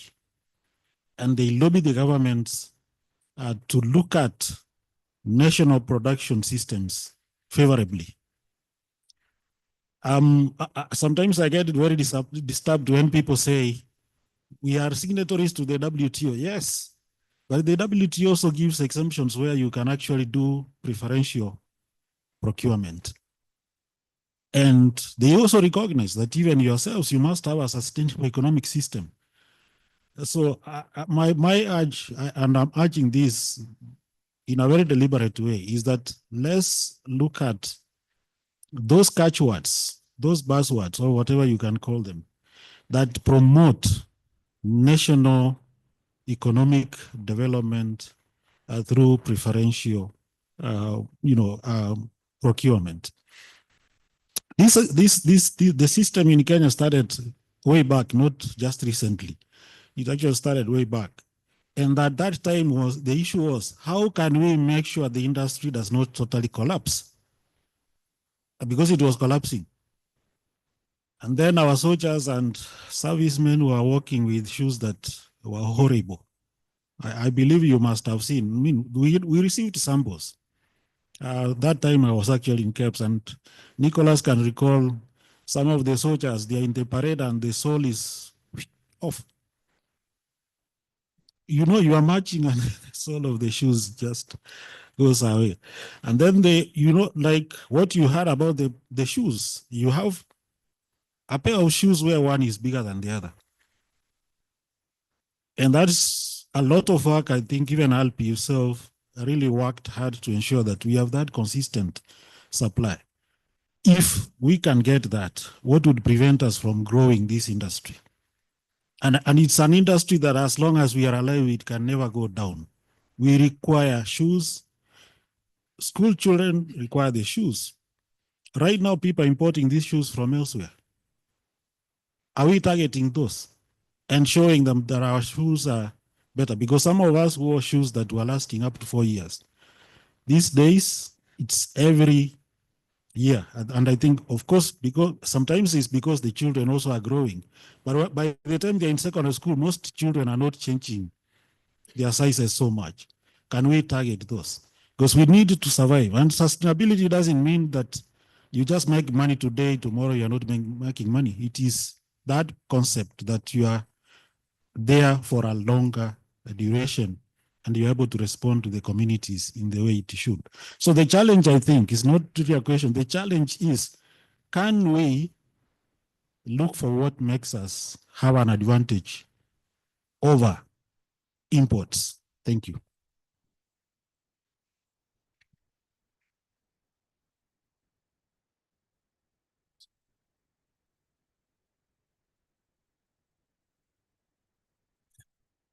Thank you so much, Chair and panelists.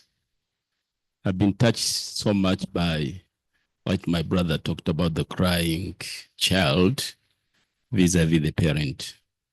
In this scenario, I think, and rightly so, that the parent is the government. What you should be proud of in your country, you're enjoying the 60-40 advantage. In some other countries, whenever the children cry, those countries tend to make sure that they cry, then they take out whatever that they are crying for.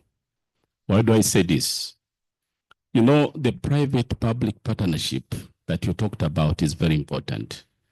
And the government, the policy players here should know that whenever there is something that makes the children cry, must be looked at. For instance, we talk of finance, Mr. Idi. And I'm happy that one, maybe not people think that money is there.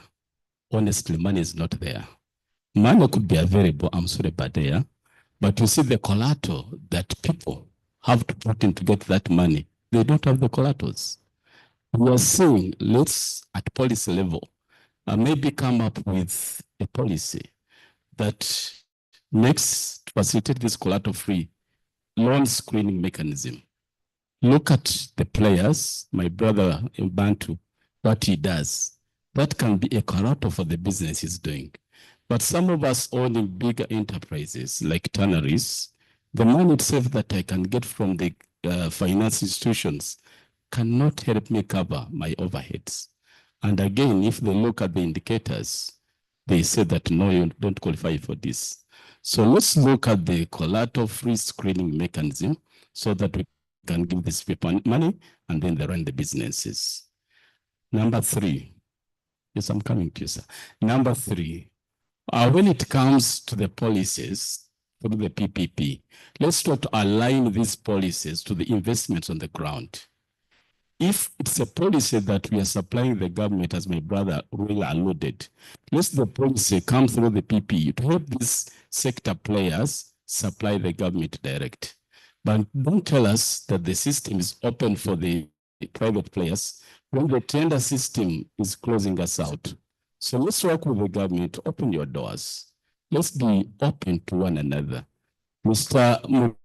Mudungu, at one time, when he was still a climate setter, when I used to use a very good word, connectivity. There is no connectivity between the public and the private sector. It only comes in such fora.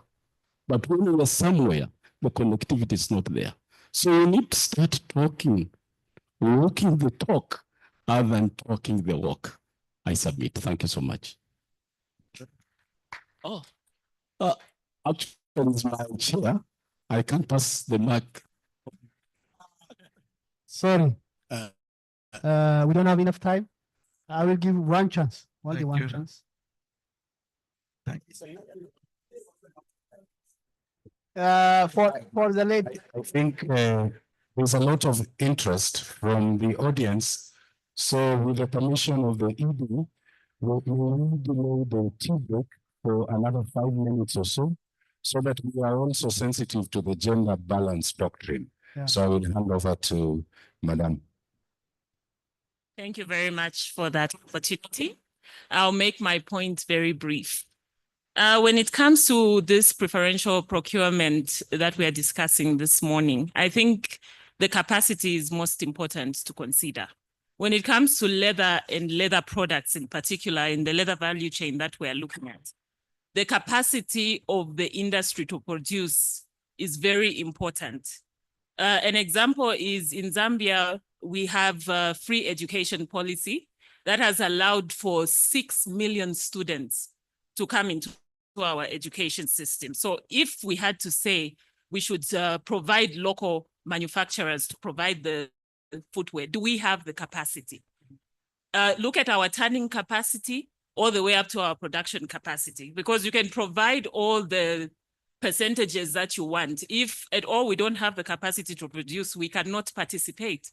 So you need to, the government should put deliberate policies and deliberate actions in terms of infrastructure development and production capacity improvement for the SMEs and all the other players in the sector. Otherwise, we can talk of the preferential procurement, but we won't be able to do anything, literally, if we don't have the capacity. Thank you.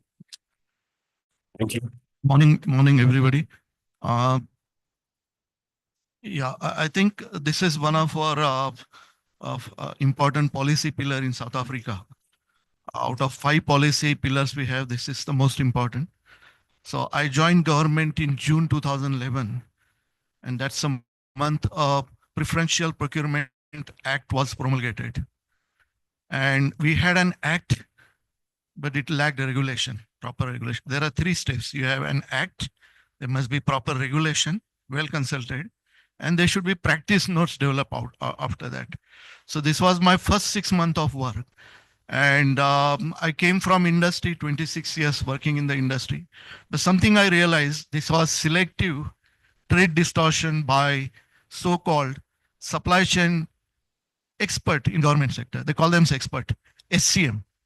And they don't know what the local capacity is. It was a farce. This is a selective distortion. And this is purely attitudinal, and it's a change of mindset that was required. So when it comes to designation, there was a lot of debate. What percentage? I say, no, we would like to designate our sector for 100% local content. And this was strongly defended. So there are 3 platforms. The product must be 100% produced locally, number 1. Second step, it should have 100% local material content, whether it is fabric, fiber, leather or not, chemicals included. And number 3, it should have 100% local component content. zip fasteners, rivets, and whatever. And you can't have a regulation and practice note and act which is not self-governing or closed loop policy. So first time we made it as closed loop policy. We'll designate textile clothing, leather footwear for 100% procurement with 100% local content. And if a trenderpreneur or the briefcase, what you call it, they find a difficulty, they must come to DTIC to get an exemption letter. Then it becomes a closed loop policy. We practice it. Even today I signed 4 letters. So far more than 20,000 letters we signed for the tenderpreneurs who goes into tender. And if they can't find a capacity, which is a myth and a lie, they must come to us and we will give them an exemption letter. If you are satisfied, yes, certain things can be exempted, like your acute human safety, people working on the live wire, high tension cable, wildfire fighting and all that. We don't negotiate people's life. So there we give exemption, but exemption is not necessary. You go and buy, outside. In that process, we will nominate the local industry so long as that product is produced by so and so company with the exemption of maybe your dyeing chemical or your tanning chemical can be imported. So those are, itemized in our letter. So it's a closed loop policy. It's been an excellent experience and we have the best practice note produced. I think we can share there should be international benchmarking of policies. Now we have a new procurement act and we are trying to now empower the SCMs that they must know how to locally procure. If they can't find something, they must send it to our minister a request of a waiver. There is set aside also involved in it. One of the issue was payment. So it is enacted in our Public Finance Management Act. Every tender must be paid within 30 days of after supply. And there were other issues of seepage. There was no grievance procedure. So a lot of complaint we get, no, I didn't get the tender from City of Cape Town. So I asked them, what do you do with that? Did you put a grievance? And a lot of companies say, no, I don't want to put a grievance. I don't want to spoil my relation. So there is only one way. Either you spoil your relation or you spoil your business. So the whole issue was, how do we bring, using private money, you can do anything, but why taxpayer must create jobs in China?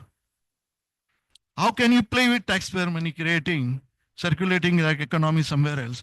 So this has been highly supported by all our stakeholder unions and everybody. In the new Public Procurement Act, which is promulgated recently, we are now busy with regulation. We'll be designated more than 40 sector. So the key word I was trying to hear today is, what is it you are designating? It's a government responsibility. And it comes with research. The first meeting I had with National Treasury, there were 9 panelists. I had to show them what is it that we can't do in this country. From your socks to ceremonial hat to badges, we have all the capacity. Why we should be importing? So I think we have a lot of experience in it. We can share our document because they're all in public domain. You can pick up some good issues from there. We would like to also learn from your side what lessons we can learn from you. But this is very important successor policy. And I think there should be a continental approach to public procurement.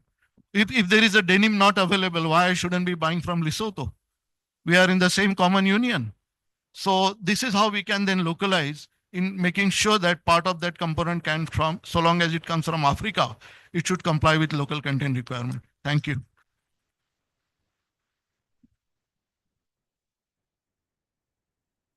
Last. Thank you. The policy, I think, is exercising in many now country about procurement is good, but we have only hide in the skin. To produce shoes, almost even in tannery, the chemicals we're using, most of it are importing.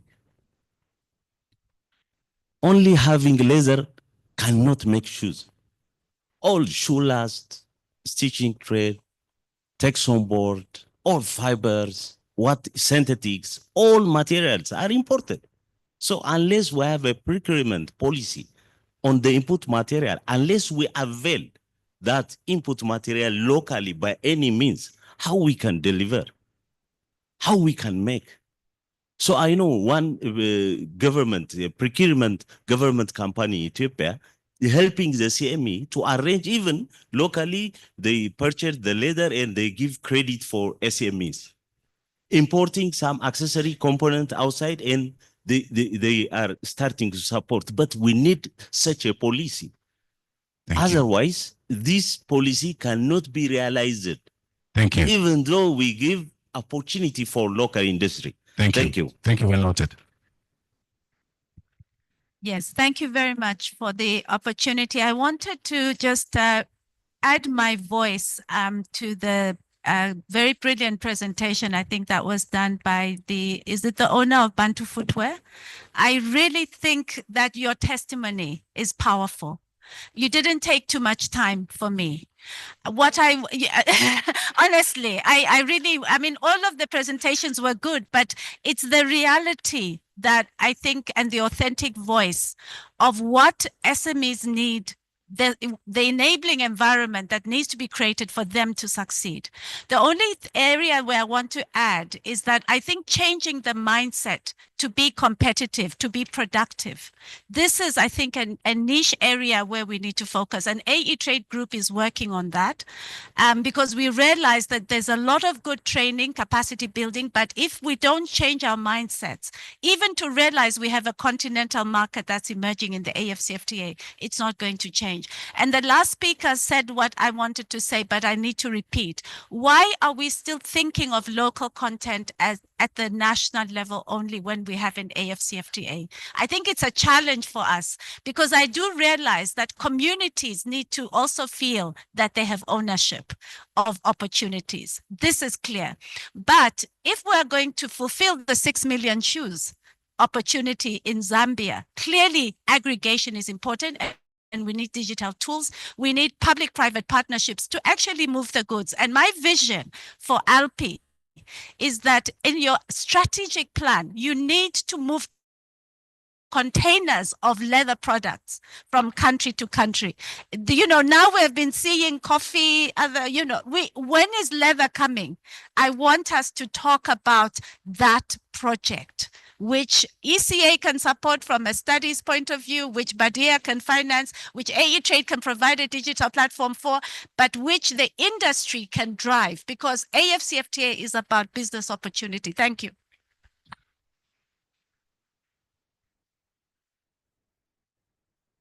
I'd just like to add one thing, please. This problem has been ongoing since 2011. The first forum I met Alpine. We have been discussing local procurement for the army and the schools. Guys, this is a low-hanging fruit. It's like the tree. The fruit that's closest to the ground it's the government's money. They can direct it. They need to direct it to local industry. We need to find a policy that works so that it actually goes into the local industry. The people are there. I think for the SMEs, the clusters, we already have the success in Ethiopia, and I've seen it now in Egypt. So for the SMEs, we can make clusters and they can give the contract to the cluster. There is resistance within the army to the idea of buying locally. This is because of maybe quality control. They say it's quality control, but there is actual resistance to buying locally. You know the word. Thank you, Abdul, for filling in the gaps. But the other thing is, apart from the army, the schools, she mentioned 6 million shoes. That's 6 million in every country. Why the hell are we buying all this from China? We are importing $170 million every year of footwear. This should be in our industries. Thank you very much.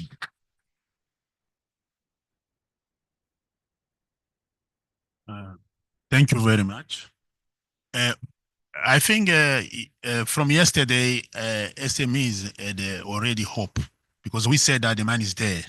And I see like that hope is fading now. The ball is going back to the government. Government, I want to come in to tell you that when we said that the money is there, we know all the problems. And we've got all the weaponry to shoot anything that can create problem to SMEs.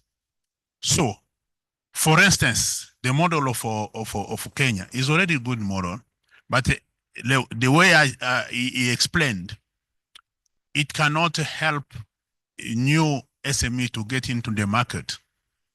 And like my sister at Badia, no, when you apply for fund for machinery and something like that, if you come up with what we call off-take agreement, off-take contract, it gives you an advantage. This is an instrument that we're gonna make sure that we put as to help our SMEs to go into the business. Like my sister was crying here. I say, calm down. The solution is there. We know how we'll do it. Now, because yes, she said, yes, you say, but we're having problem. In actually, she was saying we're having problem. They don't have capacity to respond to that market. And the capacity means the money to buy machinery. You get the point? And I was saying, as my sister knows, myself, I used to work as a non-executive director in financial institutions. The big instrument when you want to get finance, come up with a off-take agreement. It's easy. You get the point. And we can get, the way I see it with the setup in Kenya, it's going to be easy to get a off-take agreement. I'm not saying the tender document, no. That's the working capital or something like that. We need that for machinery first, so that we can be able to respond to any demand in our continent. Secondly, because we're talking finance, and the ED already asked a question, as I'm the chairman of finance, I should give the answer now. So he's saying, if the government, of course, you get a tender, and the government take time to pay. In the meantime, what do you do for the working capital? Easy stuff. You get a point. So another instrument that we're gonna put there is what we call VCF, Value Chain Finance.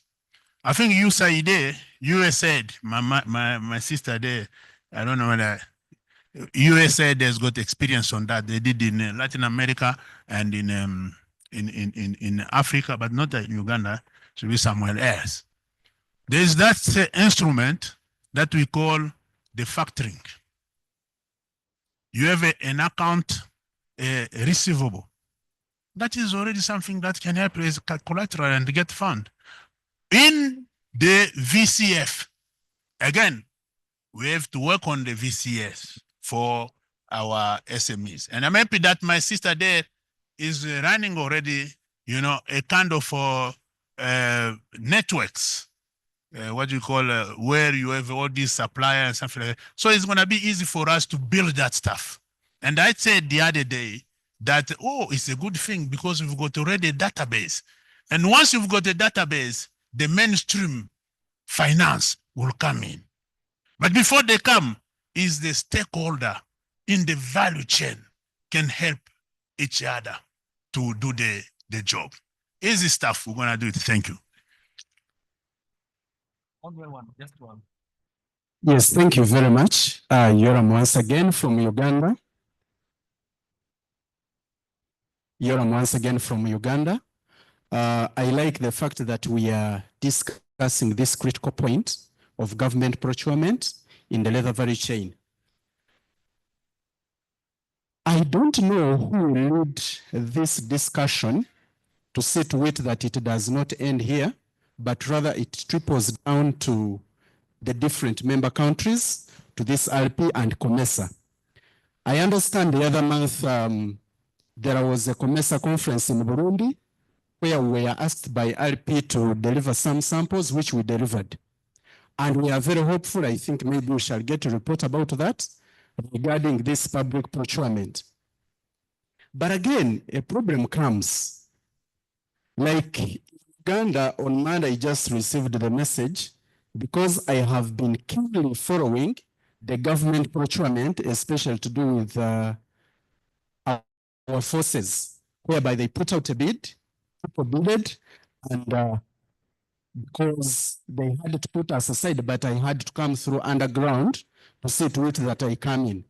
Now, I had mapped out the way we would work it out to see to it that we do make this supply, whereby I had mapped out around 150 SMEs, which each would be able to produce only 15 pairs after training, and having the 2 lines of production for full shoe department, I knew that I would be able to finish it. But guess what? On Monday, it was just awarded to a construction company, which is in construction. It is the one to supply the forces with shoes from China. My question to all of us is, who is going to lead this discussion? See to it that what is happening in Kenya can happen in Uganda, can happen in Zimbabwe, can happen everywhere. Thank you.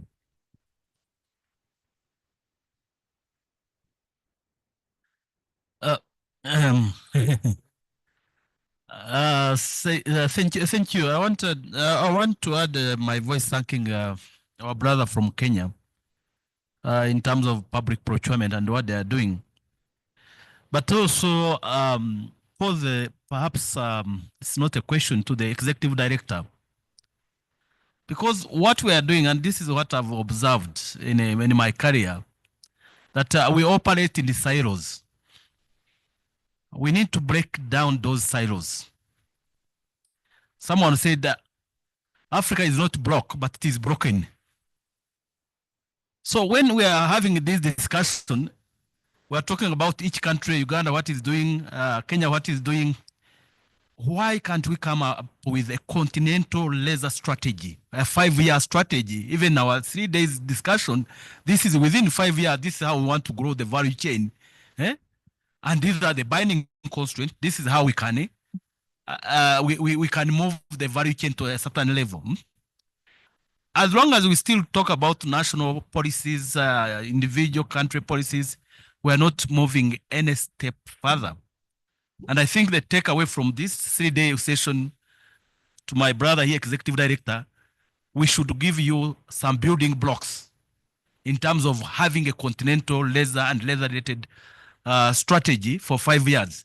Then under that strategy, we should be able to cost the strategy. How much resources do we want? Yesterday, I shared with you FIDA, the Fund for Export Development by Exim Bank. And I was part of it. They said we have 10 billion, but we don't have good strategies. A MasterCard Foundation, they want to create 10 million jobs. Now they are putting money into fishing sector because they don't see a continental strategy, leather strategy. And yet leather is part of the 10 value chain we identified under Made in Africa Revolution.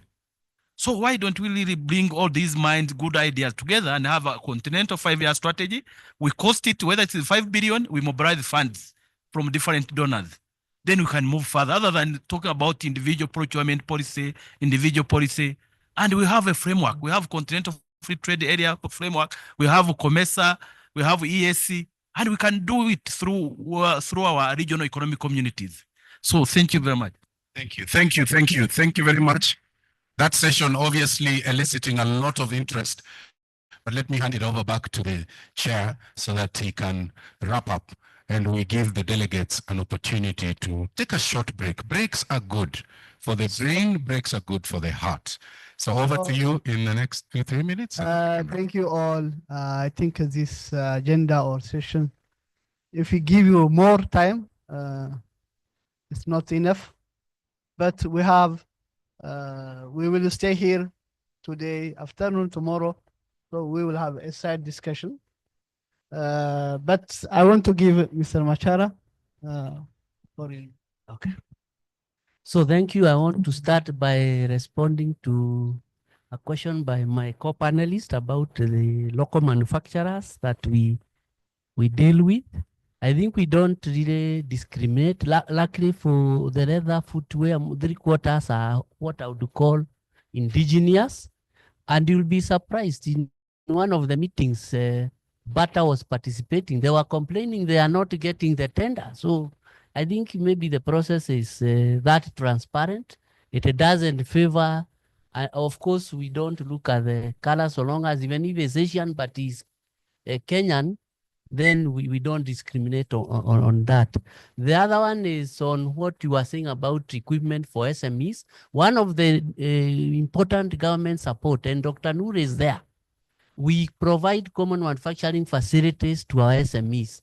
Nairobi, the leather cluster is next to a facility. Kenya Leather Council is running a whole CMF with all the equipment that they need to produce a finished product. We also have another institution under our ministry called KIRDI, Kenya Industrial Research Development Institute. In Kisumu, they have a mini tannery with a whole line to produce finished products. So I think for the SMEs, the government support is very necessary. I agree with that. In terms of financing also, the LPO financing is also a bit handy. I know in another project where SMEs was participating in infrastructure development, they had that challenge. And what we did through LPO financing, we were also able to sign an agreement between us as the procurement entity, the SME, and the bank, a commercial bank. And we agreed that whenever we are paying this SME and he had to open an account in that bank, we would channel the check so that in the agreement, the bank would get their share and then they give the difference. So I think there are all these opportunities and models that can be applied to support the SMEs. Of course, issues of contract manufacturing. For the Zambian experience, I think ours is opposite. Our local manufacturers have a lot of idle capacity. And one avenue that we were discussing with the Kenya Leather Apex Society, which champions SME issues in the footwear, in the leather subsector, is can we work with those manufacturers to do contract manufacturing? When the SMEs get maybe these tenders, can they discuss with those local manufacturers? When their machinery is idle, they can utilize that. So I think these are the options that we can explore so that we don't leave the SMEs behind. Thank you so much. So finally, yes, the commitment from the government is very critical, especially in having transparent the procurement strategies and interventions, especially and capacitating the SMEs, giving training, having a clear and transparent criteria. So aggregation is clustering SMEs to have the capacity what the tender need, and the private-public partnership, and also the continental leather value chain strategies are very important to have this procurement strategies for the value chain, the leather value chain. Thank you. May I ask Mr. Thank you. Another round of applause, please.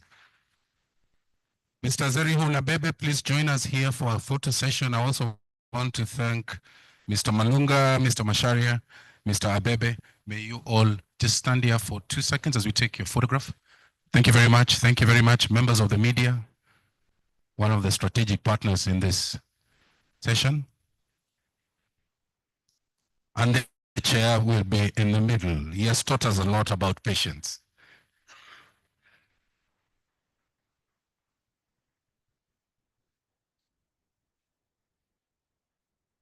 Thank you.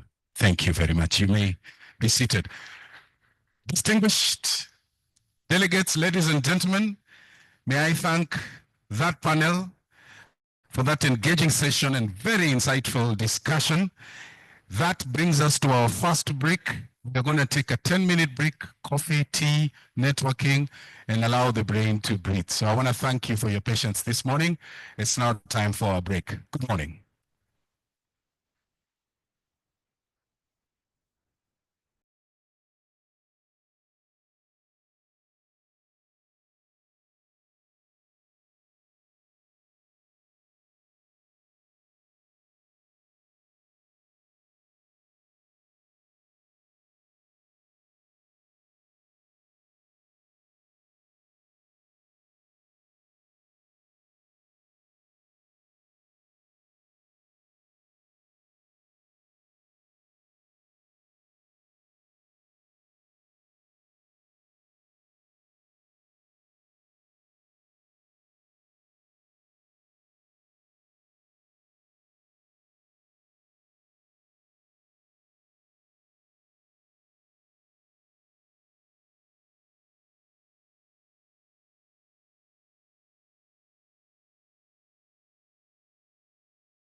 Over to you.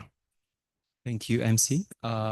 So I'm going to share with you a couple of points, information about the African Continental Free Trade Area, because we've been talking about it since yesterday.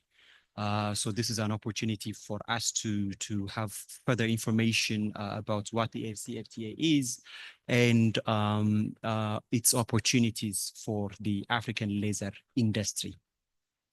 So when we look at the how the AfCFTA came to its to existence, this is basically to show you that regional integration has been a continental agenda ever since the Organization for African Unity was envisioned and established in 1963. And following the establishment of the OAU, African countries have been taking a number of measures to integrate their economies. And the perception in 1963 was basically that we cannot have a strong Africa, a united Africa, economically and politically united Africa, and that is competitive at the international level without a strong integration within itself. So in 1979 we had the Monrovia Declaration, but most importantly in 1980 the Lagos Plan of Action was adopted by OAU member states, and that basically came up with the plan for establishing or strengthening regional integration in Africa. And the most important legal document was adopted in 1991, which is the Abuja Treaty, which came up with for achieving continental integration. And it is on the basis of the Abuja Treaty that most importantly that we have the African Continental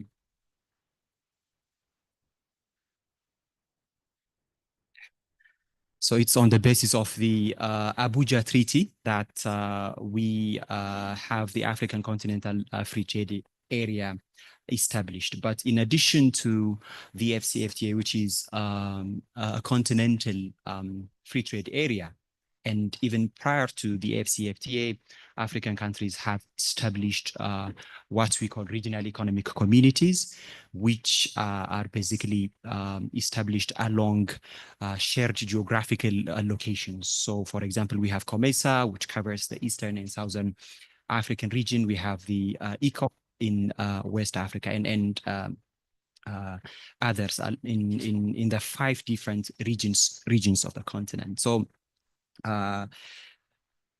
negotiations for the AfCFTA started in 2015, and then the agreement was signed. The agreement that established the African Continental Free Trade Area was in Kigali in 2018. So what is the AfCFTA? So this is on the next slide. So as its name indicates, the AfCFTA is a free trade area. So what is a free trade area? So a free trade area is basically an arrangement between at least 2 sovereign states that aims at removing or eliminating tariffs and non-tariff barriers. So tariffs are, according to economists, perceived to be distortions. They distort international trade and they limit the amount of trade that can happen between countries. And so that's why one of the main aspects of free trade areas is substantially eliminating or reducing tariffs. But trade is not just about tariffs. In addition to tariffs, we have what we call non-tariff barriers. So non-tariff barriers are all obstructions, obstacles to international trade other than tariffs. Okay, so an important aspect of the free trade area is also to eliminate or reduce non-tariff barriers. So this is what a free trade area is. So coming back to the AfCFTA, if you look at the agreement that established it, the AFCFTA agreement, in terms of the objectives, it has creating a single continental market for goods and services as one of its main objectives. And it aims to achieve this by liberalizing tariffs, by also supporting the movement of people and capital. Although the name of the agreement is a free trade area, it's not just about trade, it also covers a number of other issues related to trade, like investment, competition policy, and intellectual property rights. And of course, liberalizing trade or removing tariffs and non-tariff barriers is not the ultimate objective.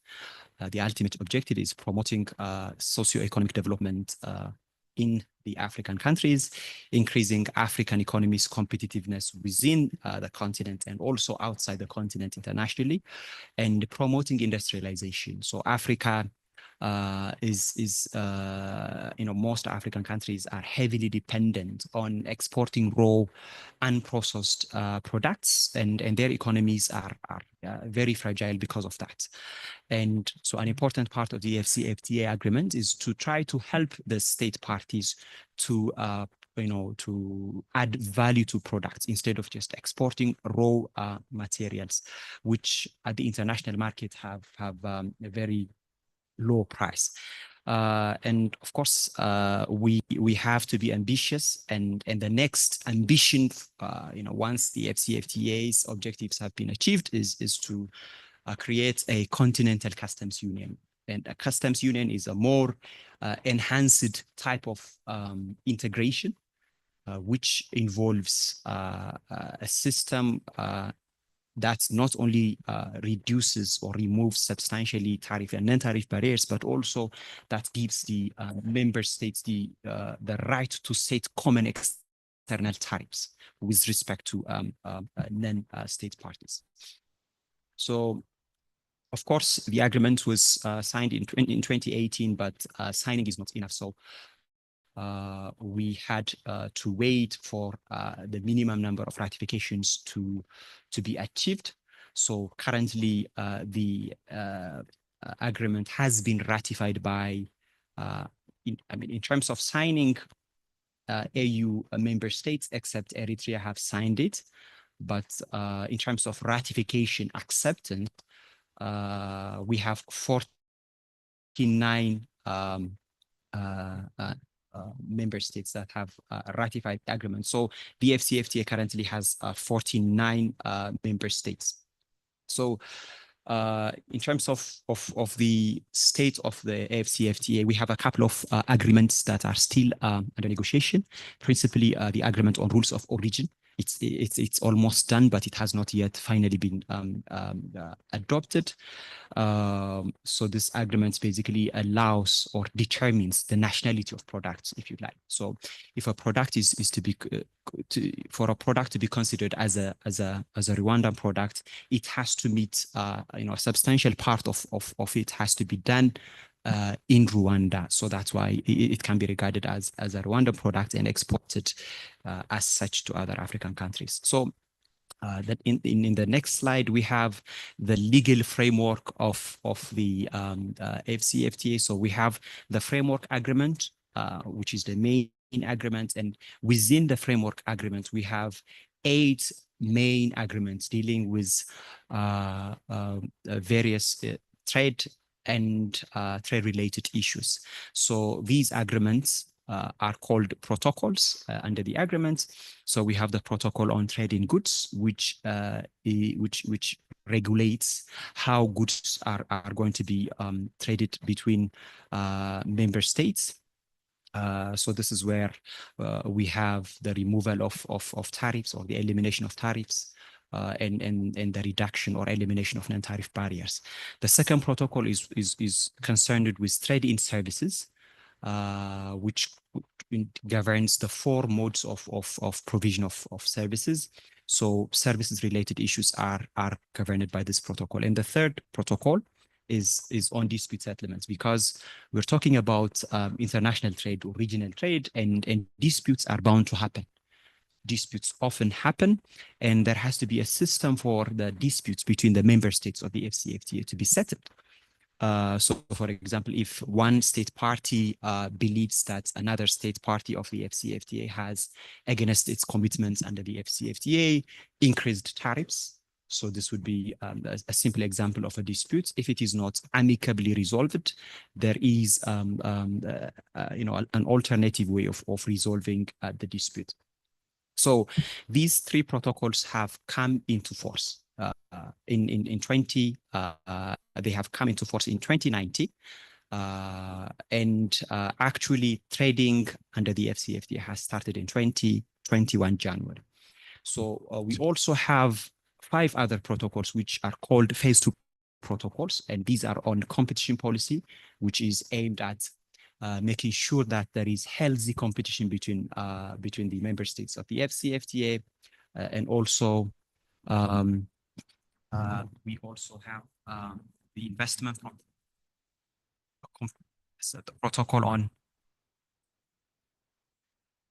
the protocol on investment.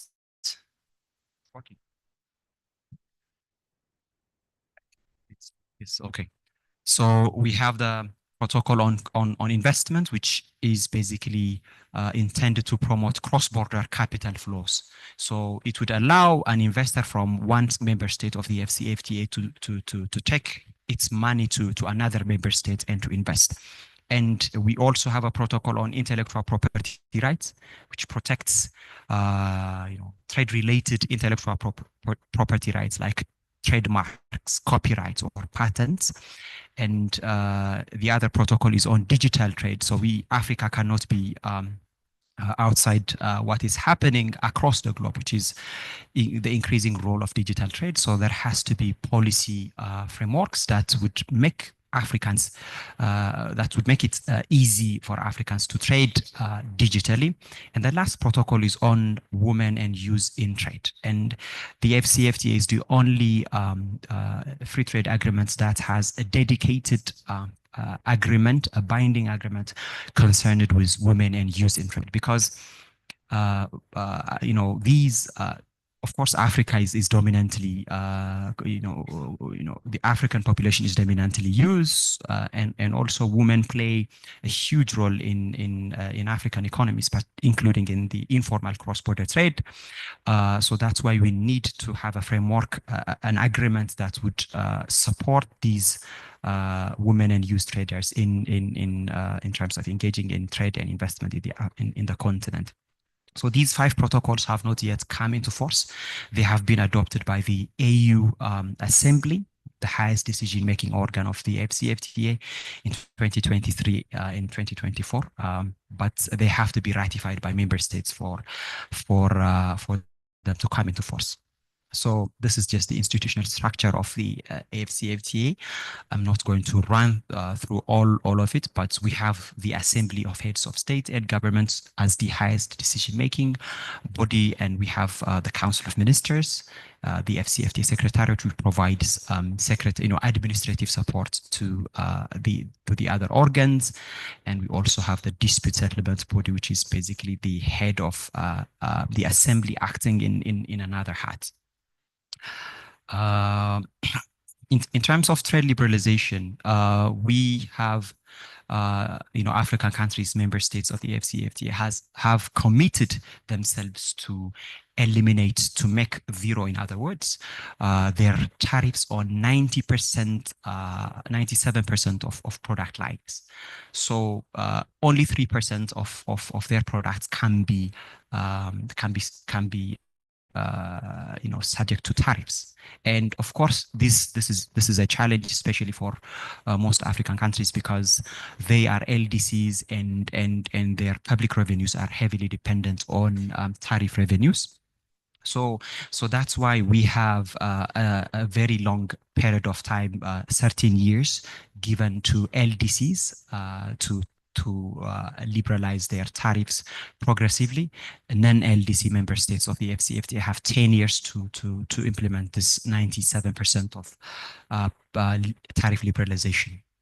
So in terms of the impact, the estimated impact of the AfCFTA, Africa's GDP is expected to, this is compared to a baseline scenario without the AfCFTA, according to a study done by ECA and the Center for International Research and Economic Modeling. Africa's GDP would increase.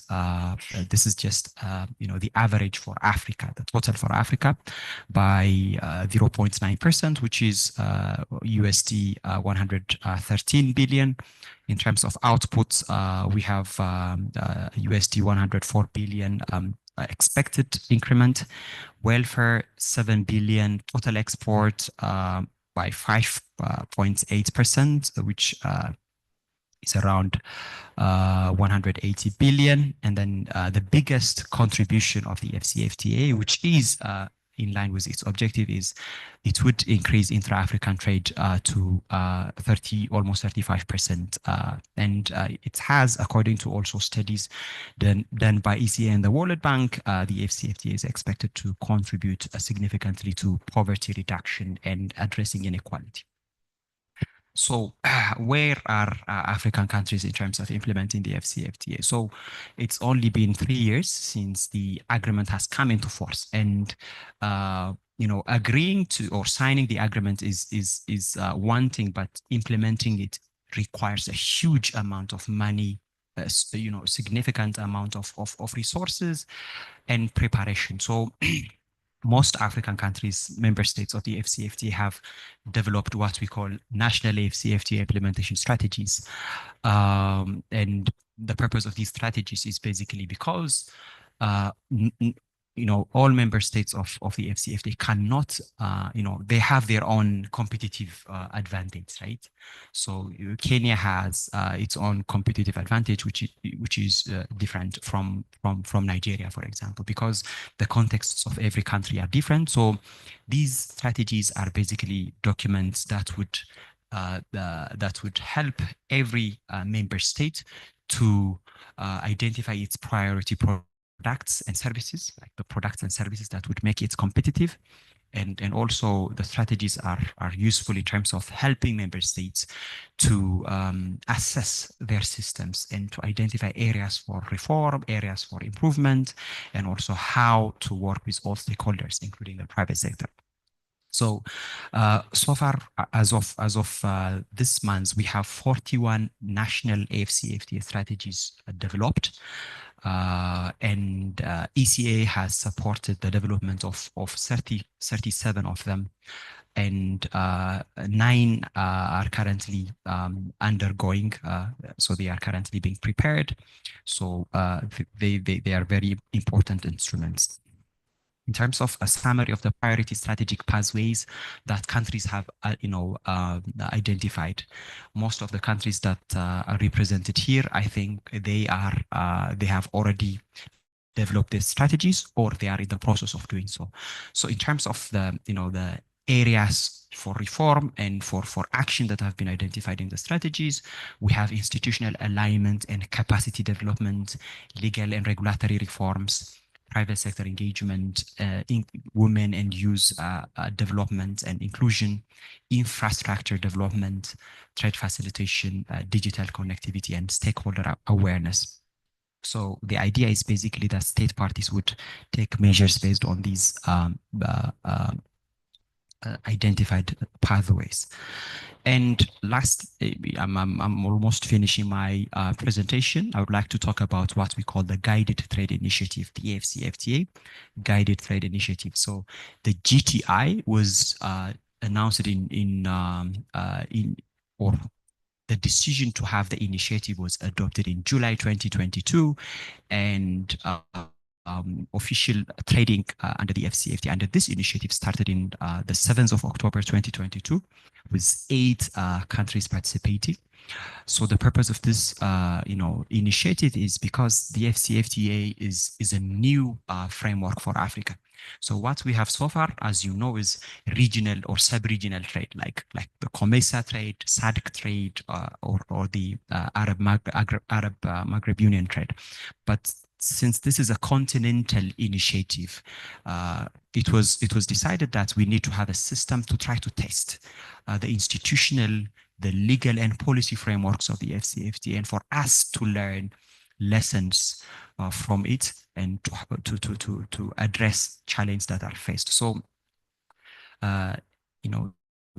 testing the readiness of state parties and the private sectors is also the other purpose of the GTI. And countries, the number of countries that are participating in the initiative has increased to 39 countries. This shows you the appetite on the part of African governments to actually make the FCFTA happen. And these on the right side of the slide, there are a couple of products that have been identified. So the last slide is basically what benefits can the FCFTA bring to the African laser industry? Because the FCFTA is not sector specific. It is intended to cover all economic sectors because the comparative and competitive advantages of African countries are not the same. Some countries would benefit from, for example, producing and exporting laser products. Other countries can specialize in other products and services. So, in terms of the main advantage of the FCFTA to the laser industry, the biggest advantage is that it creates an easy and secured access for exports of laser products to other African countries, because the main nature of the FCFTA is the removal or elimination of tariffs and non-tariff barriers. The elimination or removal of these barriers makes it easy to export laser product from one country to another African country that is a member of the FCFTA. So in a sense, it creates a diversified export destination. So instead of just, for example, a business that is based in Malawi, let's say, exporting to the COMESA region or to the SADC region, which are sub-regional, now it gives an opportunity. The FCFTA gives this business an opportunity to export its products to other countries that are not members of the COMESA and SADC. So they can reach the whole continent, especially once we have the five countries that have not ratified the agreement to join. Once we have it, it would become a truly fully continental trading arrangement. So of course, it's, trade is not just about exporting, but also about importing, right? So the FCFTA also makes it easy for businesses to import, raw materials, semi-finished products or finished products from other countries. So, for example, in the context of the laser industry, if we have a business based in Uganda and wants to import chemicals from Morocco, because these two countries are member states of the FCFTA, they can use the agreement to import, the chemicals inputs for further value addition with the help of the preferential trading arrangements under the FCFTA.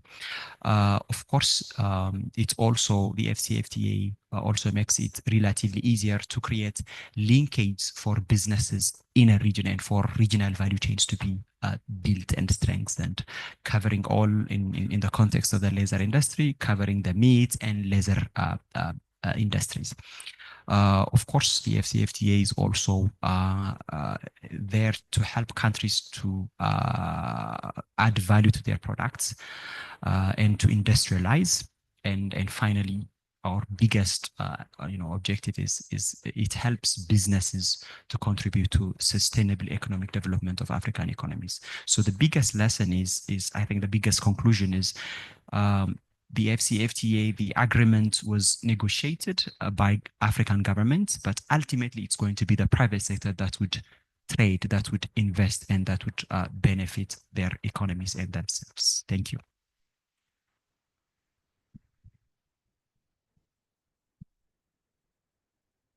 There for Mr. Bereket Alemahu, the trade expert from United Nations Economic Commission for Africa. And I know that he will be joining us in just a little while for that interactive session. But Distinguished guests, may I now take this opportunity to introduce our next speaker. Our next speaker, who also chairs the next panel session, is currently the Chief Operating Officer at the African E-Trade Group, coordinating the establishment of 5 regional offices and headquarters, as well as the strategy, partnerships, and flagship programs, including Sokuku. Previously, she has worked as chief at the Office for Africa at the ITC, and of course also has worked at the African Union Commission as the Director of Trade, Industry, Mineral Resources, and Blue Economy. She holds an executive master's degree in international negotiations and policy making from the Graduate Institute of Geneva, and she will be chairing our next session. But before that, may I invite Ms. Treasure Mapanga to come and give a small presentation before we move into that interactive session.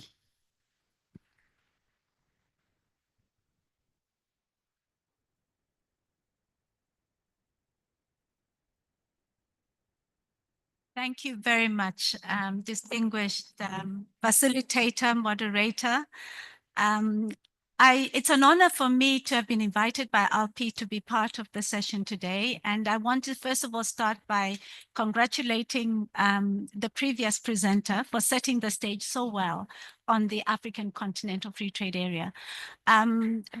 Because, you know, I think he's the youngest one in the room besides my son, I think.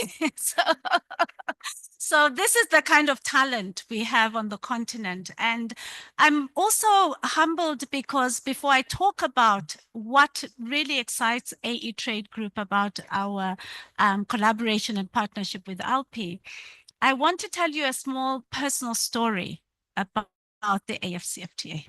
Just 1 minute.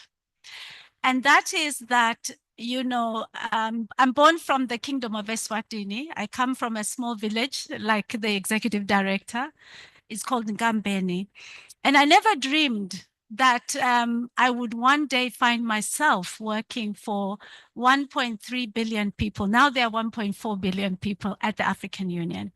I arrived, it was in April 2012, and the seminal decisions that were presented here were on my desk. Heads of state had decided, for some strange reason, that within 5 years we shall have a continental free trade area.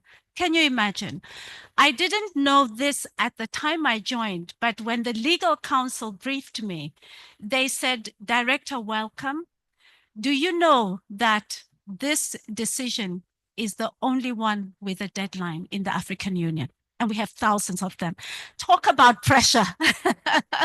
Talk about pressure. So the rest is history, because thousands of experts, ministers, hundreds of ministers, because this was a process, but most importantly, heads of state and the champion for the AFCFTA under the leadership of the African Union has made this agreement possible. And it's just my privilege to sit in a room like this to hear that. What I was called crazy at the time, by the way. They said, "What, you're going to have all these countries negotiate?" There were so many reasons why it could not have happened, but we are so thankful it did. But it now gives us another task. And that's what made me leave the African Union. When I saw that, you know, the political momentum was there, I wanted to come and work with leaders in industry like you, because now the ball is in your court. We will be discussing in the next panel about market access, but believe me, the governments have really done an incredible job. I think we need to give them a round of applause. Now the ball is in the court of the private sector to claim this agreement and to use the opportunities. And AE Trade, so when I left, what did I do? I went to the private sector, but a private sector with a difference. The AE Trade Group is a social enterprise, which was created many years ago by our founder in terms of the vision. 15 years ago, they started, Africans in the diaspora. But to cut a long story short, AE Trade Group has been working and partners with the African Union, with the AFCFTA Secretariat, to make this agreement concrete and tangible. Because, you know, my mother asked me a question when I left the AU. So you've been very busy. This all sounds the news, but what does it mean for people in our village? This is the question we all have to answer together. I think this is the question. What are we going to do? So we have designed an ecosystem of different stakeholders and partners we started at the continental level, but we are moving to the regional and also the national level. And what this ecosystem comprises of is a flagship called Sokoku. Can we all say Sokoku? Sokoku, do you know, those of you, Sokoku, big market, large market, but it also signifies unity. This was the name given to the platform that we're talking about today, and I have some of my colleagues who have been talking to you about. But what is it? What makes it different? Africa has 800 e-commerce companies. So we are rich in terms of e-commerce companies. But there are two major things we have learned that is a challenge for digital trade. One is logistics. Affordable logistics, the movement of goods, even the leather products you're producing, the price will sometimes double or triple just because of the cost of transportation. I think transportation is known to be about 70% of the cost of products. So it's a big issue to solve. Secondly, it's about the payments system. Seamless, affordable cross-border payments in our local currencies, because we don't want to have to struggle to trade with each other. These are the two grand problems that need to be solved. But whilst we're doing that, it's possible with partnerships, of course. AE Trade doesn't claim to do all of that. But what we have taken to our heart is, unless the AFCFTA works for SMEs, women, and youth, it has not delivered value for our leaders. Because I don't think the leaders thought that this market was important only for the big companies. We value investment. Investment is part of the protocol. That is extremely important. But where are the new emerging companies in the leather industry that are going to benefit from this agreement? That's also a question.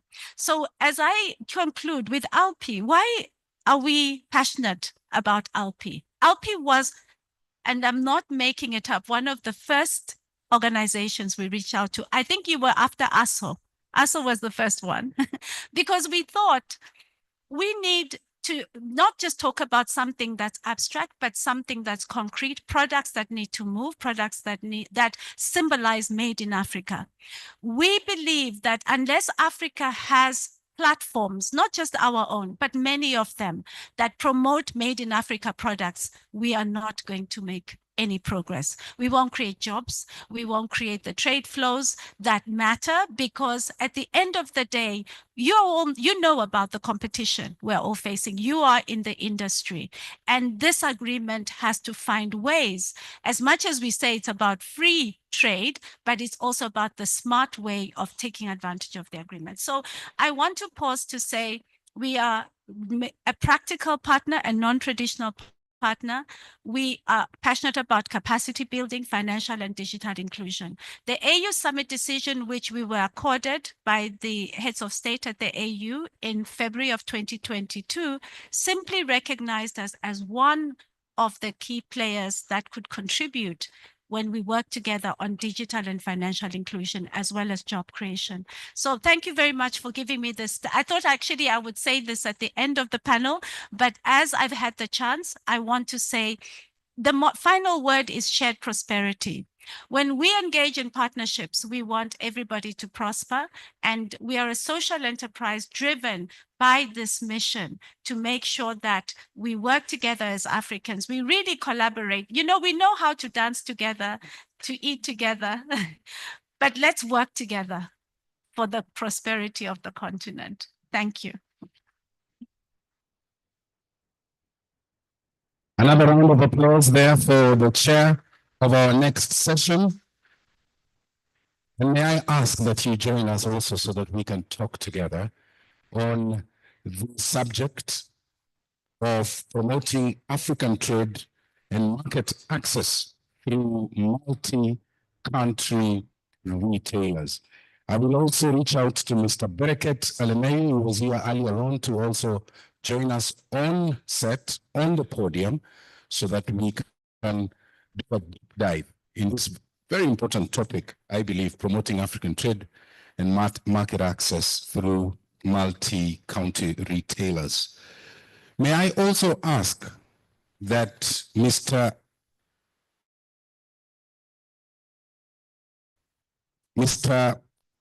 Danacho Abebe, Secretary General of the Ethiopian Leather Industry Association, if he's in the room, to rise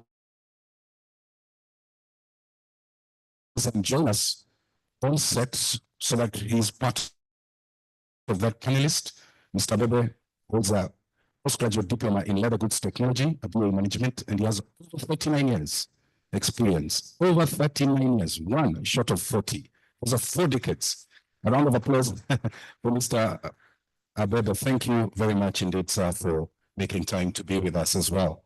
Let me now take this opportunity, ladies and gentlemen, distinguished delegates, to bring on set Kalkidan Mulu to come and join us. Mulu is a strategic business consultant, and she is also the Chief Executive Officer of Rwanda Strategies. That is a consulting firm that's dedicated. Thank you. Thank you very much. It's a firm that's dedicated to transforming business into industry leaders. Khalid has a solid academic background in engineering, coupled with advanced expertise in African studies. It is now my single opportunity to hand over to the session chair to handle the next proceedings. I thank you. Thank you very much. It's my honor to facilitate or chair this next session. I want to welcome the panelists that are going to animate and give meaning to this topic. On my part, I just wanted to say that we have heard from the presentation that was delivered earlier that the AFCFTA is a rules-based system, basically a flagship also under Agenda 2063 that aims to transform the continent, provide concrete opportunities for the sector. The session we are embarking on now is to talk about how to promote this Pan-African trade and also market access through multi-country retailers. This is, I think, the brief that we have been given. And I know that the panelists have vast experience and perspectives on this. And so I want to dive straight in and say to them, you know, as you make your presentations, don't shy away from agreeing or disagreeing with each other. We don't have to make it a serial presentation. It's a conversation about how to make this possible. And I want to just start by saying that we have a number of questions that we will be going through in our conversation together. I think the important thing is to say the presentation is already, I think, kicked us off very well. Let me turn first and foremost to Mr. Danachu. You are the most experienced. I don't want to say the eldest in the panel because we haven't compared notes. You're the most experienced person in the sector in terms of your vast experience. Can you share with us what you think the role of multi-country retailers are? Can you just maybe give us a sense of how they can serve as a bridge to connect African leather products to the market? Because yesterday we spoke a lot about the production, the sustainable standards. We talked about trade finance. But now, what about the actual distribution channels? And maybe you can just give us a bit of an education about this particular area. Thank you. Okay, thank you, Mr. Chairman. Multi-country retailers refer to a retail business that operate in multiple countries, selling goods or service to customers across different regions and markets. These retailers may have physical store, online store, or both, and they adapt their business model to meet needs of various international markets. Connecting African laser products to regional and international markets, multi-country retailers have the infrastructure, their reach, and marketing power to act as a bridge for African laser products. These retailers have established supply chain and retail network that span multiple countries and continents, which helps Africa laser product reach international markets that would otherwise be inaccessible. Retailers can introduce Africa product to their global customer base, increasing visibility and demand for these goods. They can also facilitate the trade of African laser goods across regional markets by acting as intermediate and working with the logistics framework of each region. Benefits for SME and artisanal producers. Multi-country retailers offer SME and artisanal producers access to large markets, which increase their sales opportunity and help build brand recognition. Retailers often provide SME with a resource they cannot access independently, such as supply chain management, market research, logistics, and technical support. This is practically important for small-scale producers who may struggle with the marketing, distribution, and quality control. Retailers help increase access to wider markets and enable producers to scale production, develop consistent quality, and improve business process. Thank you. Thank you. Thank you. You have made a compelling case for, what would be the advantages for businesses to actually use this particular challenge. But I want to turn to my sister here, Kalkidan, and ask her, what could be the challenges and obstacles that make this not so easy? Where do you think are the obstacles that need to be overcome in order to be able to take advantage of what seems to be a very good strategy for SMEs, artisans, and other producers of leather products? Thank you, Madam Treasurer. So I'll, talking about the challenges that African producers meet when it comes to, working strictly with multi-country retailers is one of the things is, production capacity. So when I say production capacity, it all goes to both quality and quantity. So speaking about quality, of course, our products have fine finish, but as we increase the production, or as we increase the number, as most of our production is not systemized and also not in an advanced manufacturing capacity, we usually fail to meet the standards maybe that might be set by the international retailers. And it also goes to also consistency, because for an international retailer or a multi-country retailer to strictly work with you and always build and keep that relationship, you need to keep your consistency. And that consistency can go to, starts from the overall value chain process.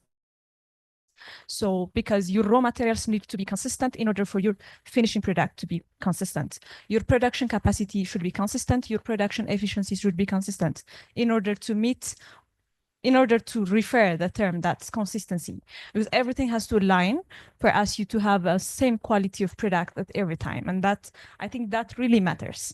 And second thing is, branding and marketing, because, SMEs, we all struggle with cash and money, of course, that's definite. So that's what we usually, we usually underestimate the power of branding and marketing. But I don't think that's actually helping us in any way, because I totally understand, thinking from the SME perspective.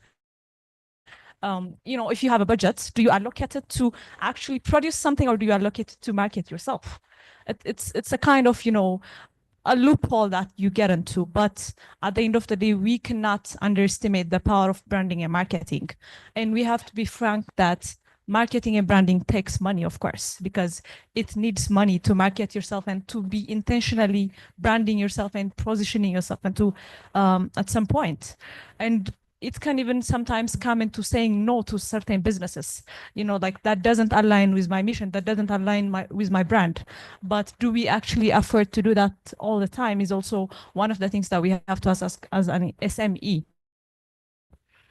But, we have to also put in mind that we don't always have to put this huge amount of budget when we talk about marketing. Can we talk about how we can collaborate so that I can magnify your brand and you can magnify my brand as well? Another challenge that I see is, the logistics and infrastructure, of course, definitely, because speaking with a lot of manufacturers in Ethiopia, they all want to expand and reach the international market.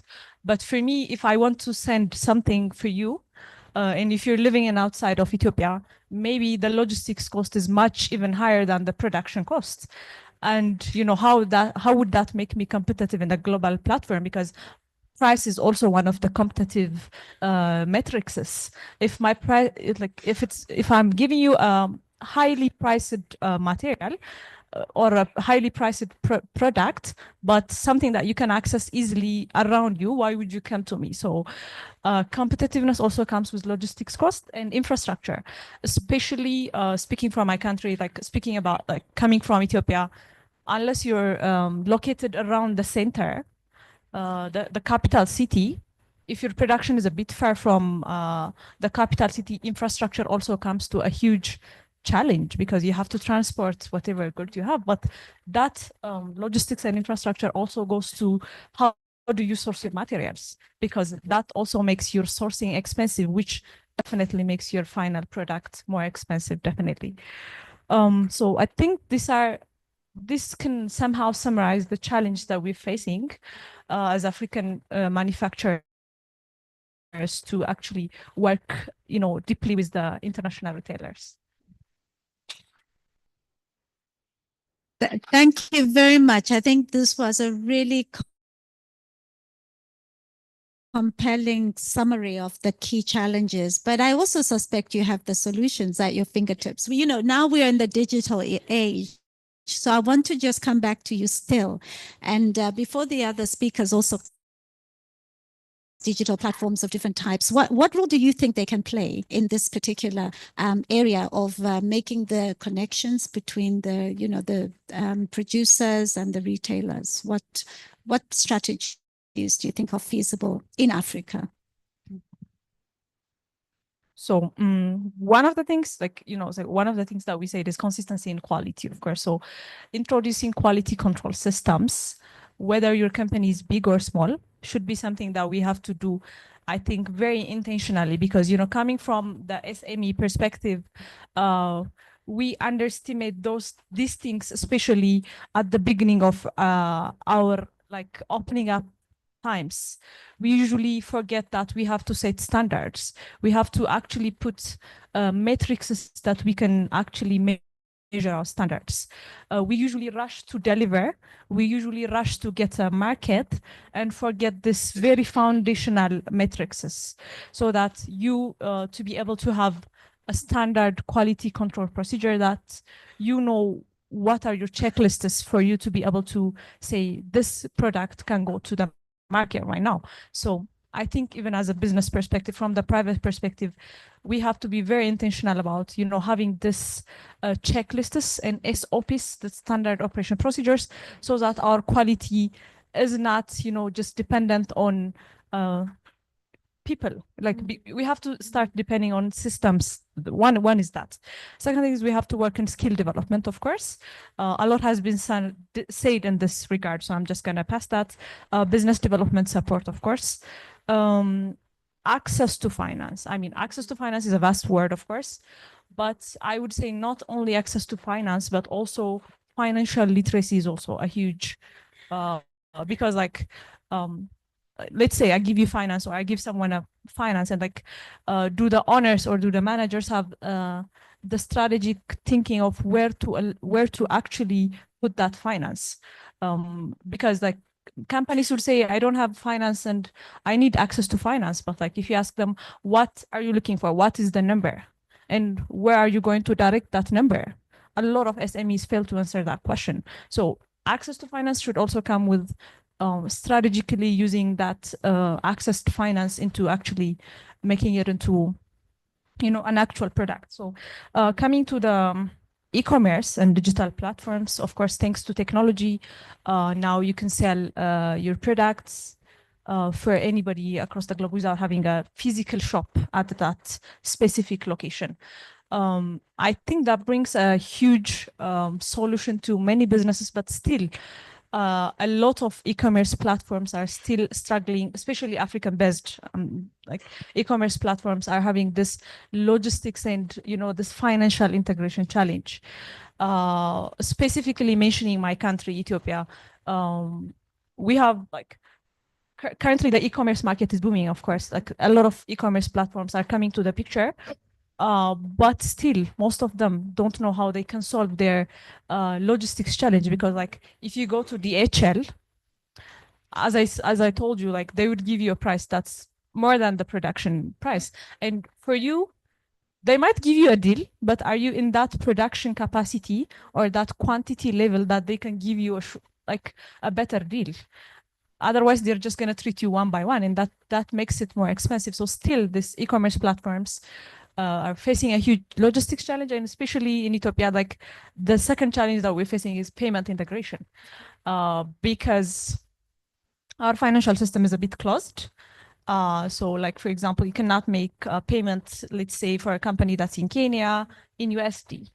So that also brings another challenge into this e-commerce platforms. But something that I'm also seeing from the e-commerce side is, of course, a lot of e-commerce platforms are being built, but do we all have to copy Amazon or any other international platform? Can we at least have a niche market? Like, because, you know, as you are not specified, or as you don't have a niche, your capacity to deliver also comes at a question, because that requires a huge amount of budgets. For you to be able to sell a pen and maybe a laptop at the same time might require you a lot of budget, storage, and like maybe buying the product and having a stock at the same time.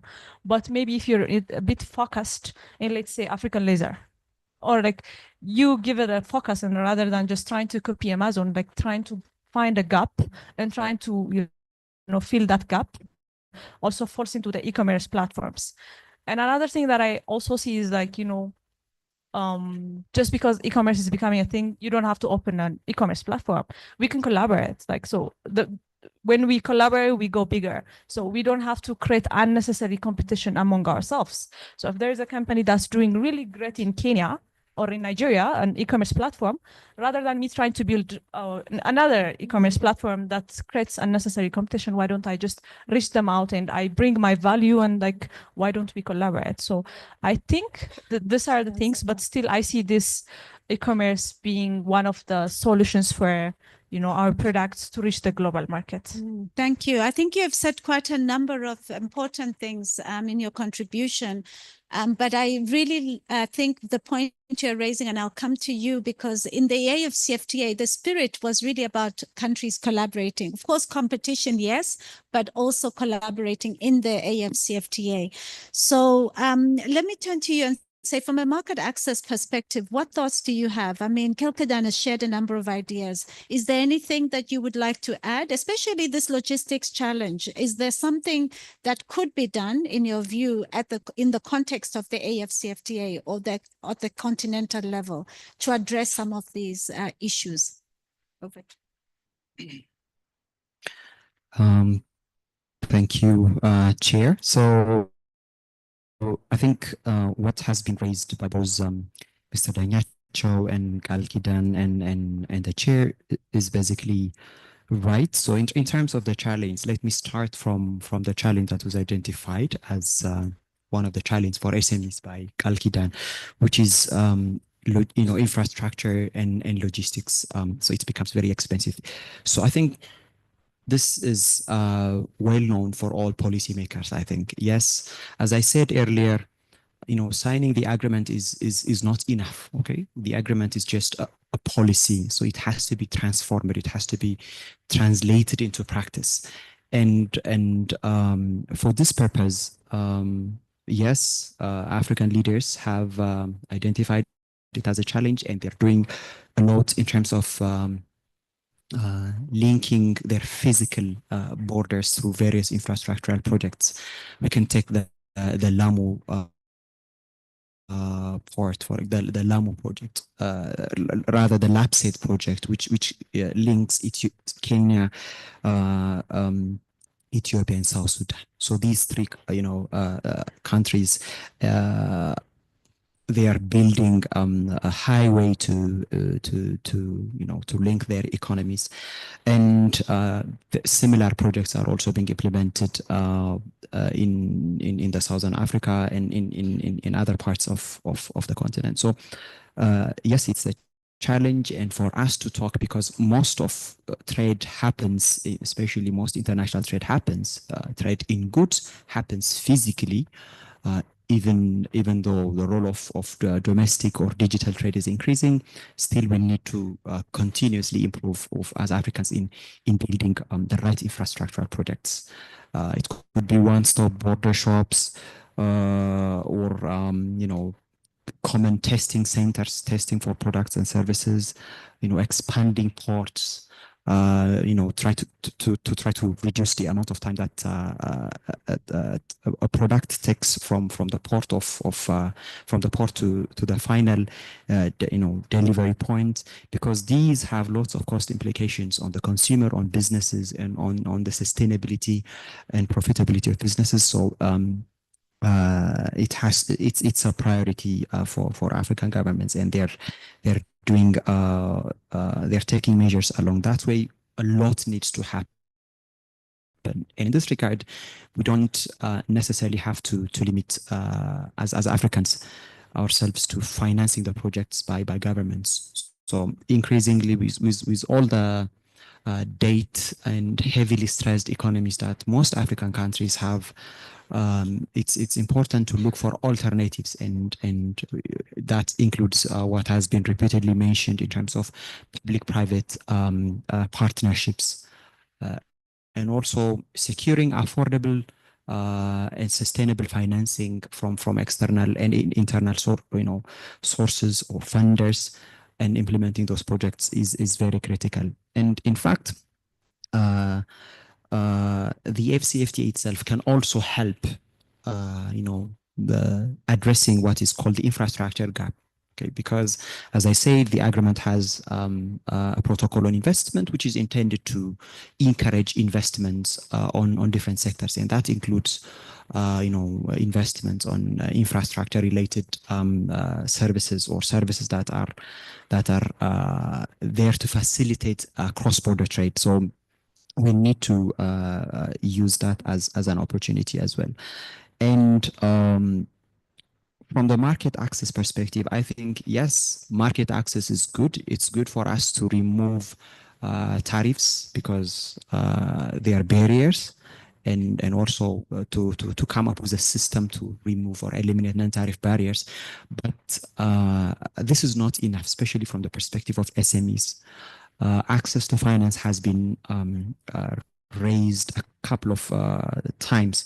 If the SMEs do not have the financial capacity to produce massively and to export to other markets, they practically cannot utilize the opportunities that are provided by the FCFTA, which is the market access. So the point is basically that we need to look inwards and take a lot of domestic measures. So that's where the strategies come in that I mentioned earlier. And also, it is the responsibility of every member state to look look into its own system and to create a business environment that would make its private sector more competitive, that would help its businesses export more products into other African countries. So if all member states do this, I think we can have an increased intra-African trade. And also an increased intra-African investment as well. But I think at this point, I want to highlight the importance of learning. So, development is all about, trying and testing different policies and different approaches, right? So African countries need to learn from their own actions, but also from the, successful experiences of their peers in the continent. So when I talk to many people about how African countries want to grow, they just go to the experiences of the East Asian tigers, and they always advise African countries to emulate what was done in Asia. Yes, there is a lot of lesson that we can take from the from all parts of the world, but we should not just try to copy and paste systems that have worked elsewhere, because we're talking about development, which is a very complex economic growth and development, which is a very complex phenomenon, and it has to be tailored to our contexts. So we need to try to take lessons from every part of the world and tailor them to our contexts and develop them. Yeah. Thank you very much. I think you have shared really a number of points, some of which I think are just complementing what we heard earlier from both panelists. But you've also, I think, gone further to just talk about now the AFCFTA and what opportunities it presents for us to be able to address some of the challenges which are not so easy to address if we're working in silos, so to speak. But I want to come back to this issue now still of capacity and SMEs themselves. We heard earlier from a government procurement perspective, there may be opportunities already available for producers in the industry, manufacturers, but I think there's still a lot that needs to be done to work with the SMEs themselves. And I'm thinking of cluster development and maybe some of the experiences that you may want to share with us, Danachu. What is working? How can this cluster approach work if we think about it in the context of involving these multi-country retailers? Is there some investment they could do, some kind of partnership? What do you think could be the solutions to the constraints that have been raised about access to finance, access to capacity, lack of access to consistency and the quality of products? Thank you. SME and the cluster developments are both key drivers of economic growth and innovation, especially in a region that focus on fostering entrepreneurship and regional competitiveness. While SME contributes significantly to the job creation and innovation, cluster development provides a conducive environment for these entrepreneurs to thrive by improving access to resources, markets, and talent. Government and private institutions can play a pivotal role in supporting SME development through targeted policy and investments that encourage the growth of business clusters. A strategy for integration into retailer supply chain. Retailers can integrate SME and leisure cluster into their supply chain by training and development programs, providing access to finance, and ensuring fair contracts. By focusing on SME development, retailers can help improve the productivity and competitiveness of local suppliers, ensuring they can meet the demands of global retail platform. Capacity building support. Retailers can support African producers by offering training in various areas, such as modern production technique, quality control, branding, and logistics. They can also provide SME with access to finance or financing option, helping them scale operation to meet large order and volume demand. Thank you.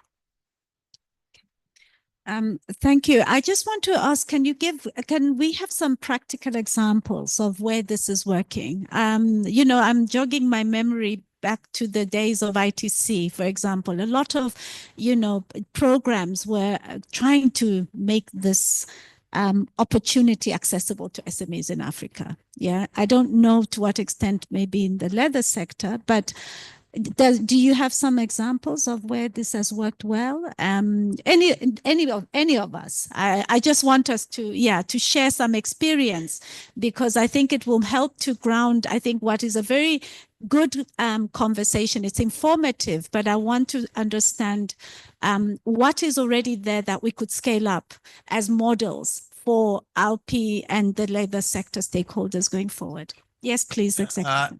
Yes. Thank you, Madam Treasurer. I think I'll just respond to a question and also make a few comments so that I don't come back again.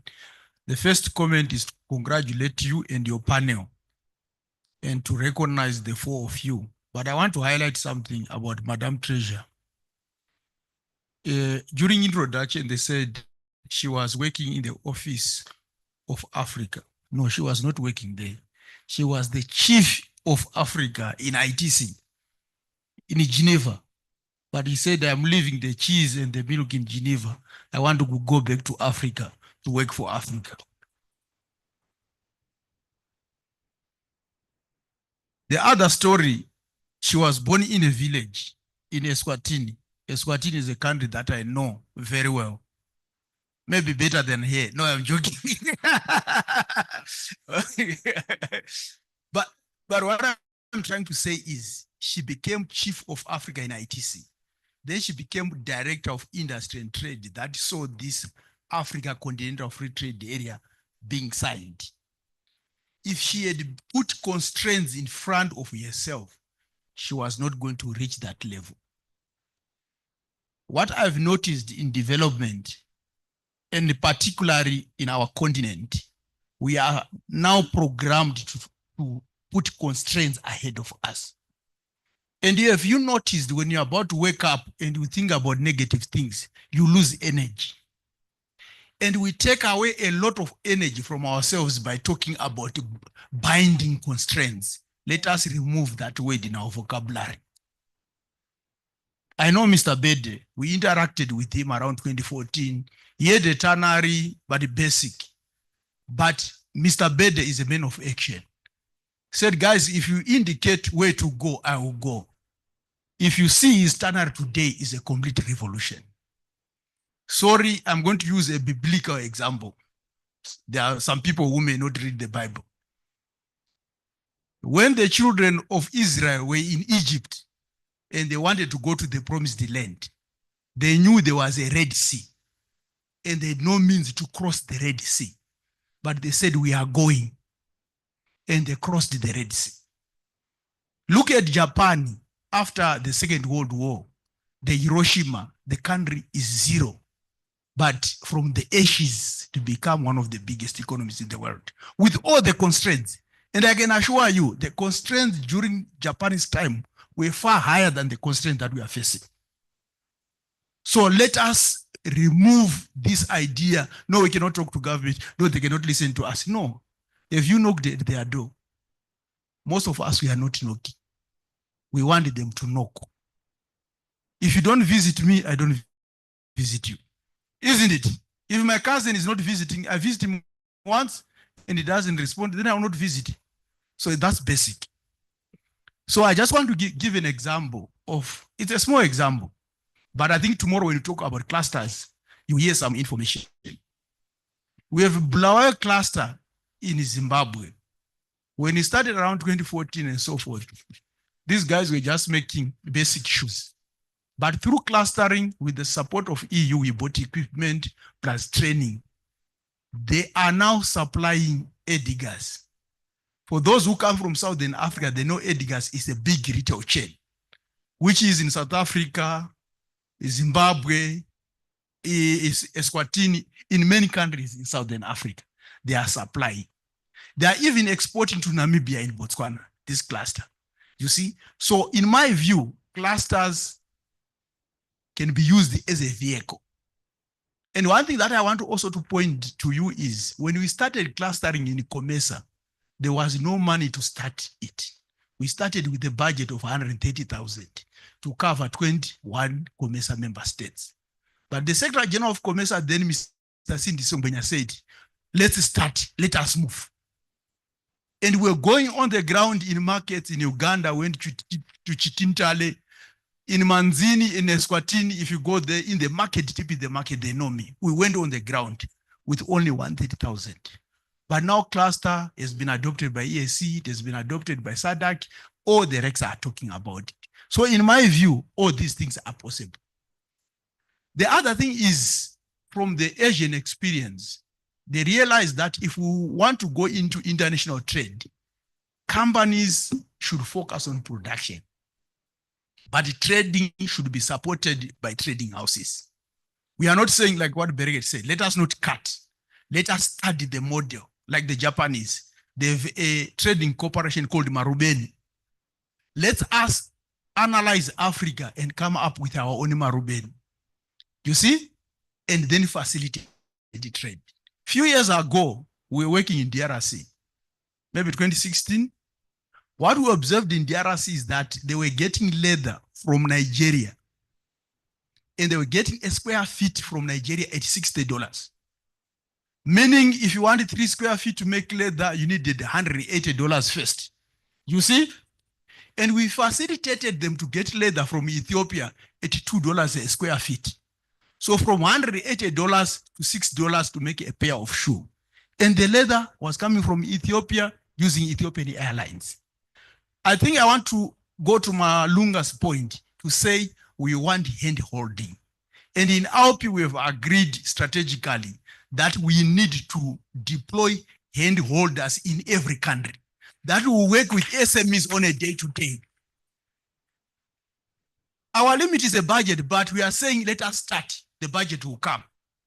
You see what I mean? So hand holding is very, very critical. And the establishment of a trading house, actually Africa Exim Bank is interested to support a trading house. Then the other issue that we have also observed in Africa is that if there are any, there are few containerization facilities in Africa to support intra-Africa trade. We only have containerization facilities to take things from Africa to Europe and to Asia. I worked in South Sudan. South Sudan import onions from Sudan, from Uganda, from Kenya, but there's no containerization. So it goes with the open trucks. The moment you have an open truck, no bank will put its money there because there's risk. But the moment you put a container, you have de-risked, the banks will put money. You see? So when we talk of infrastructure, it's not just the road, it's those kind of facilities. For instance, if you want, I was discussing maybe 3-4 weeks ago in Ethiopia, we had Leather and Textile Week. Entrepreneurs that came from Kenya, Tanzania, and other parts of East Africa under an ITC project called the Markup 2. When they came to Ethiopia, they realized leather in their countries is very expensive, but they can easily get the leather in Ethiopia. They can also get finished products from Ethiopia. But now the question was, how do we move these products? You see? But with a container, a locked container, you can move by road. But an open truck, pilferage is very hard. So those are the things that we are supposed. People said it's impossible. I said there's nothing impossible. And I always want to use another example. Africa was colonized. I come from Zimbabwe, maybe one of the last countries to get independence, because there was a declaration that this country will never be independent. People who went to war, my brother actually went to war, may his soul rest in peace. So he went to war, they only had an AK rifle. but they fought against well-armed whites, but they were able to conquer. So why are we afraid? People were facing bullets with catapults, isn't it? Why are we afraid? Finally, sorry, I've taken too much of your time. To relate to my brother Bosco, we are working with UNEC, with Mr. Berge there and CAS to concretize a paper on how to unleash the leather value chain, which will contribute through the continental strategy. And this platform, the information that we are getting from this platform is feeding into that paper, is also feeding into our peace strategy. So whatever we are going to do from 2026 to 2030 is being informed by this discussion. Asante sana. Thank you very much. That is so inspiring. This is an economic war. This is the warfare. Thank you.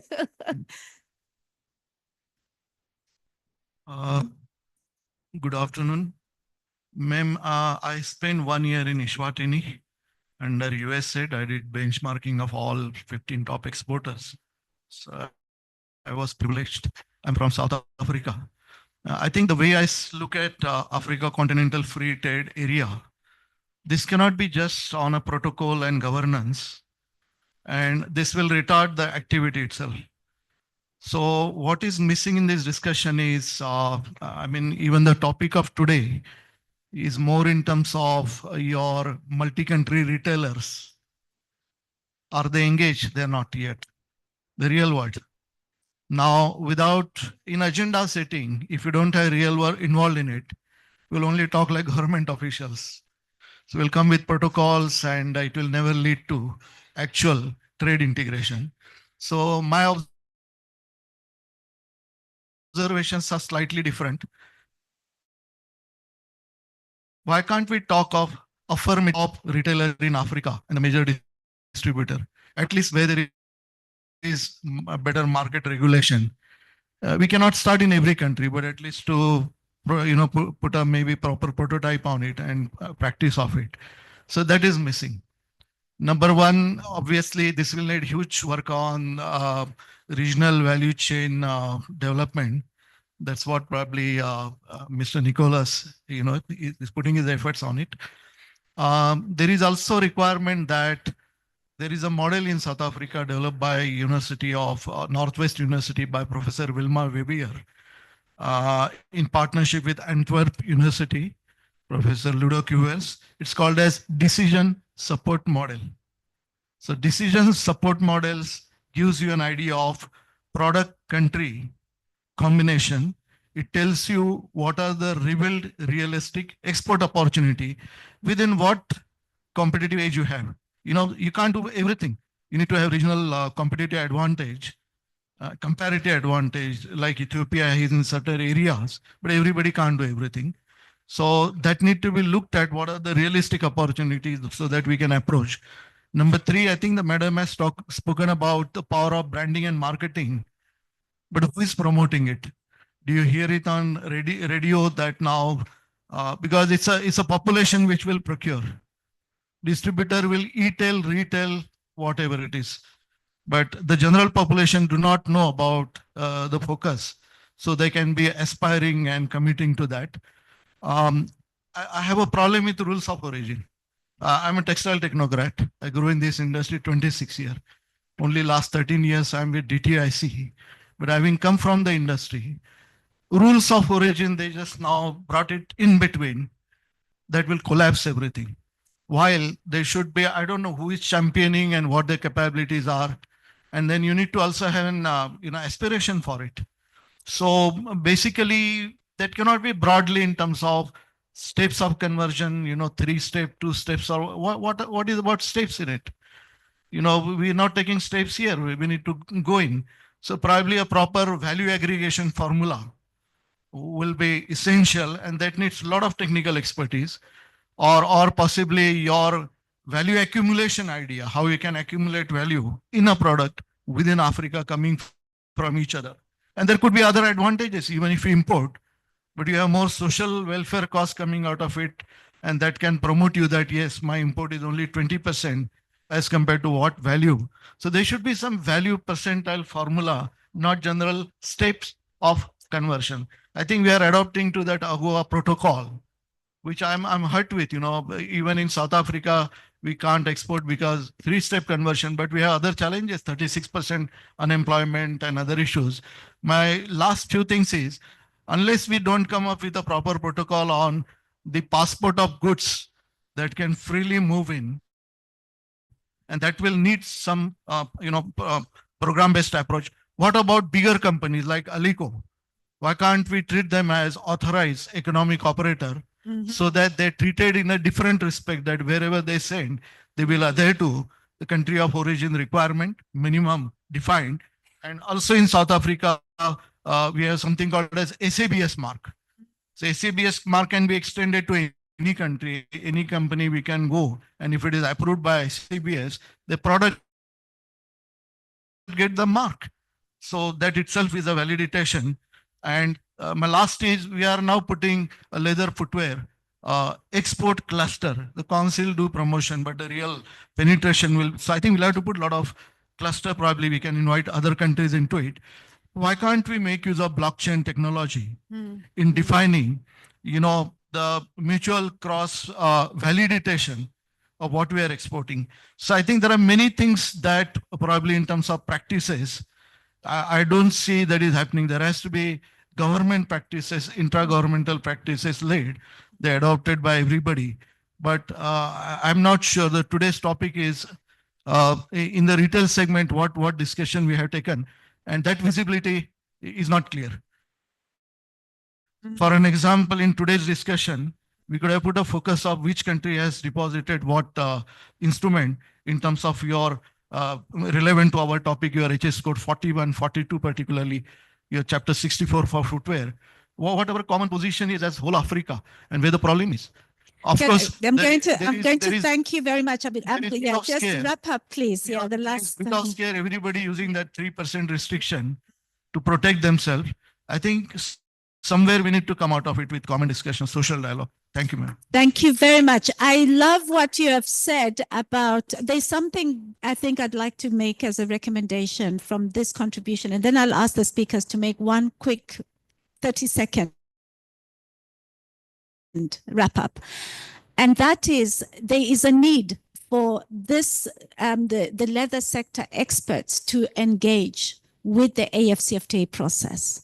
Why is it timely? I think, it can be validated that the agreement has now been enforced for 5 years. And there's a provision in the agreement that after 5 years, it can be subject to review. So if there are points that industry or sectors want to raise and promote them, I think ALPI can take note of that and can be your channel to take it up. And ECA can provide the technical expertise. The models you talk about, the difference of approaches, I think it was always understood the AFCFTA is a learning process. Africa is pioneering something here. It's not perfect. But what I really like about what the executive director said was, let's just do, let's move. Instead of discussing that this is not perfect, this is not, what is it that we can do? So I want one final thought from each of the participants, taking note that you have said that we need to have all the stakeholders in the room, the retailers, it would be good to see how to engage them. I think this is also important, but I think still there were some very important points raised that just takeaways. What are each of us taking away from this discussion that could help the LP strategy or the engagement going forward on the AFCFTA? I start with you, and then we'll move this. So for me, the takeaway from this, and also what I would like to advise would be like collaboration and experience sharing. Like I pitch on that. As I said earlier, rather than creating unnecessary competition, we can learn from each other, we can support each other, and we can grow together. And like when we're like, when we're working together, we can go bigger. So that maybe I have the knowledge and you have the finance, so that we can collaborate. So I think from the takeaway from this for me would be collaboration and experience sharing.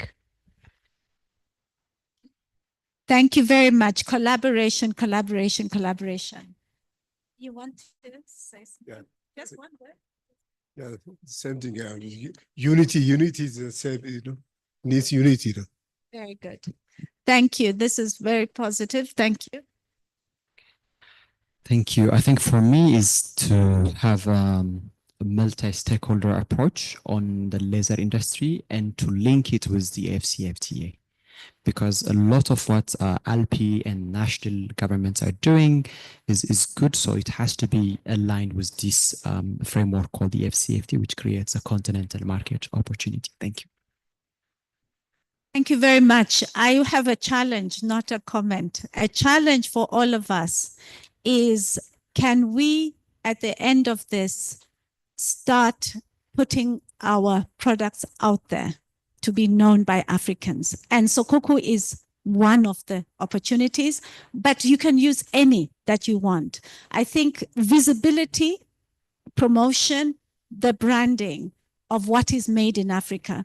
But it won't work if we preach it. You see how I'm dressed? This is made in Africa. Thank you very much. And that's a beautiful place to bring this one to a close. Tell the African story through the African eyes. We thank you so much for that, for steering that session very well. May I ask that you are seated or upstanding so that we take a photograph? Obviously, this was a very engaging session, and we liked the summary that you gave on how to promote trade and market access through multi-country relationships. Another round of applause, distinguished guests. We're going to take that photograph. We need it. The fourth estate needs it. And probably the other cap that I wear is that of a journalist. I have learned a lot, and it is time to begin to tell the African leather story through the optics of the African journalist.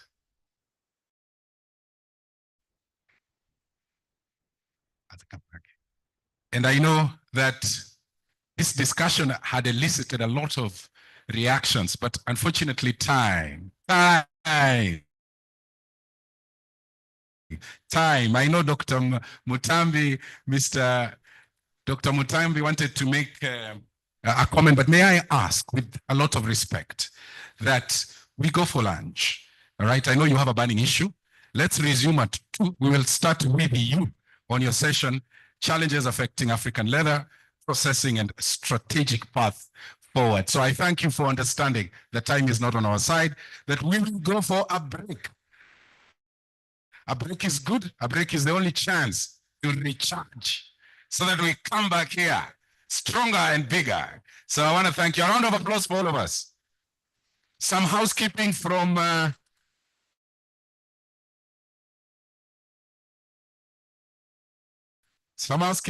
colleague here. Good afternoon, participants. Participants who sponsored by Africa Laser and Laser Product Institute. After lunch, please go to Madam Beza and Enenesh, collect your DSA and settled your hotel accordingly. Thank you.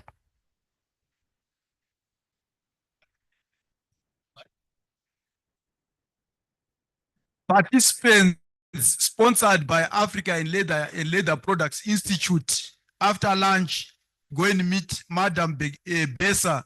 Please stand up and Enenish.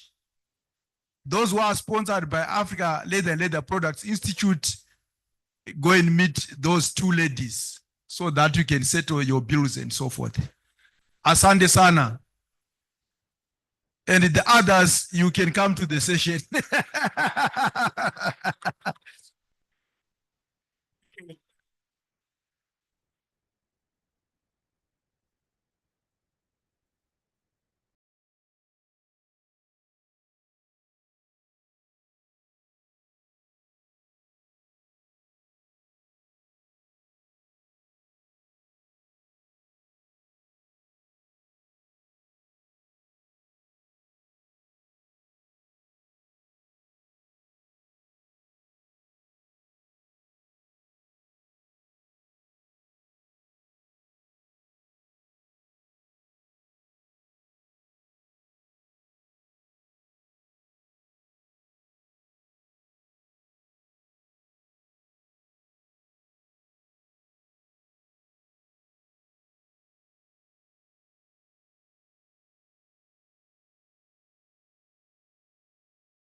Hello? Is this the Leather Forum?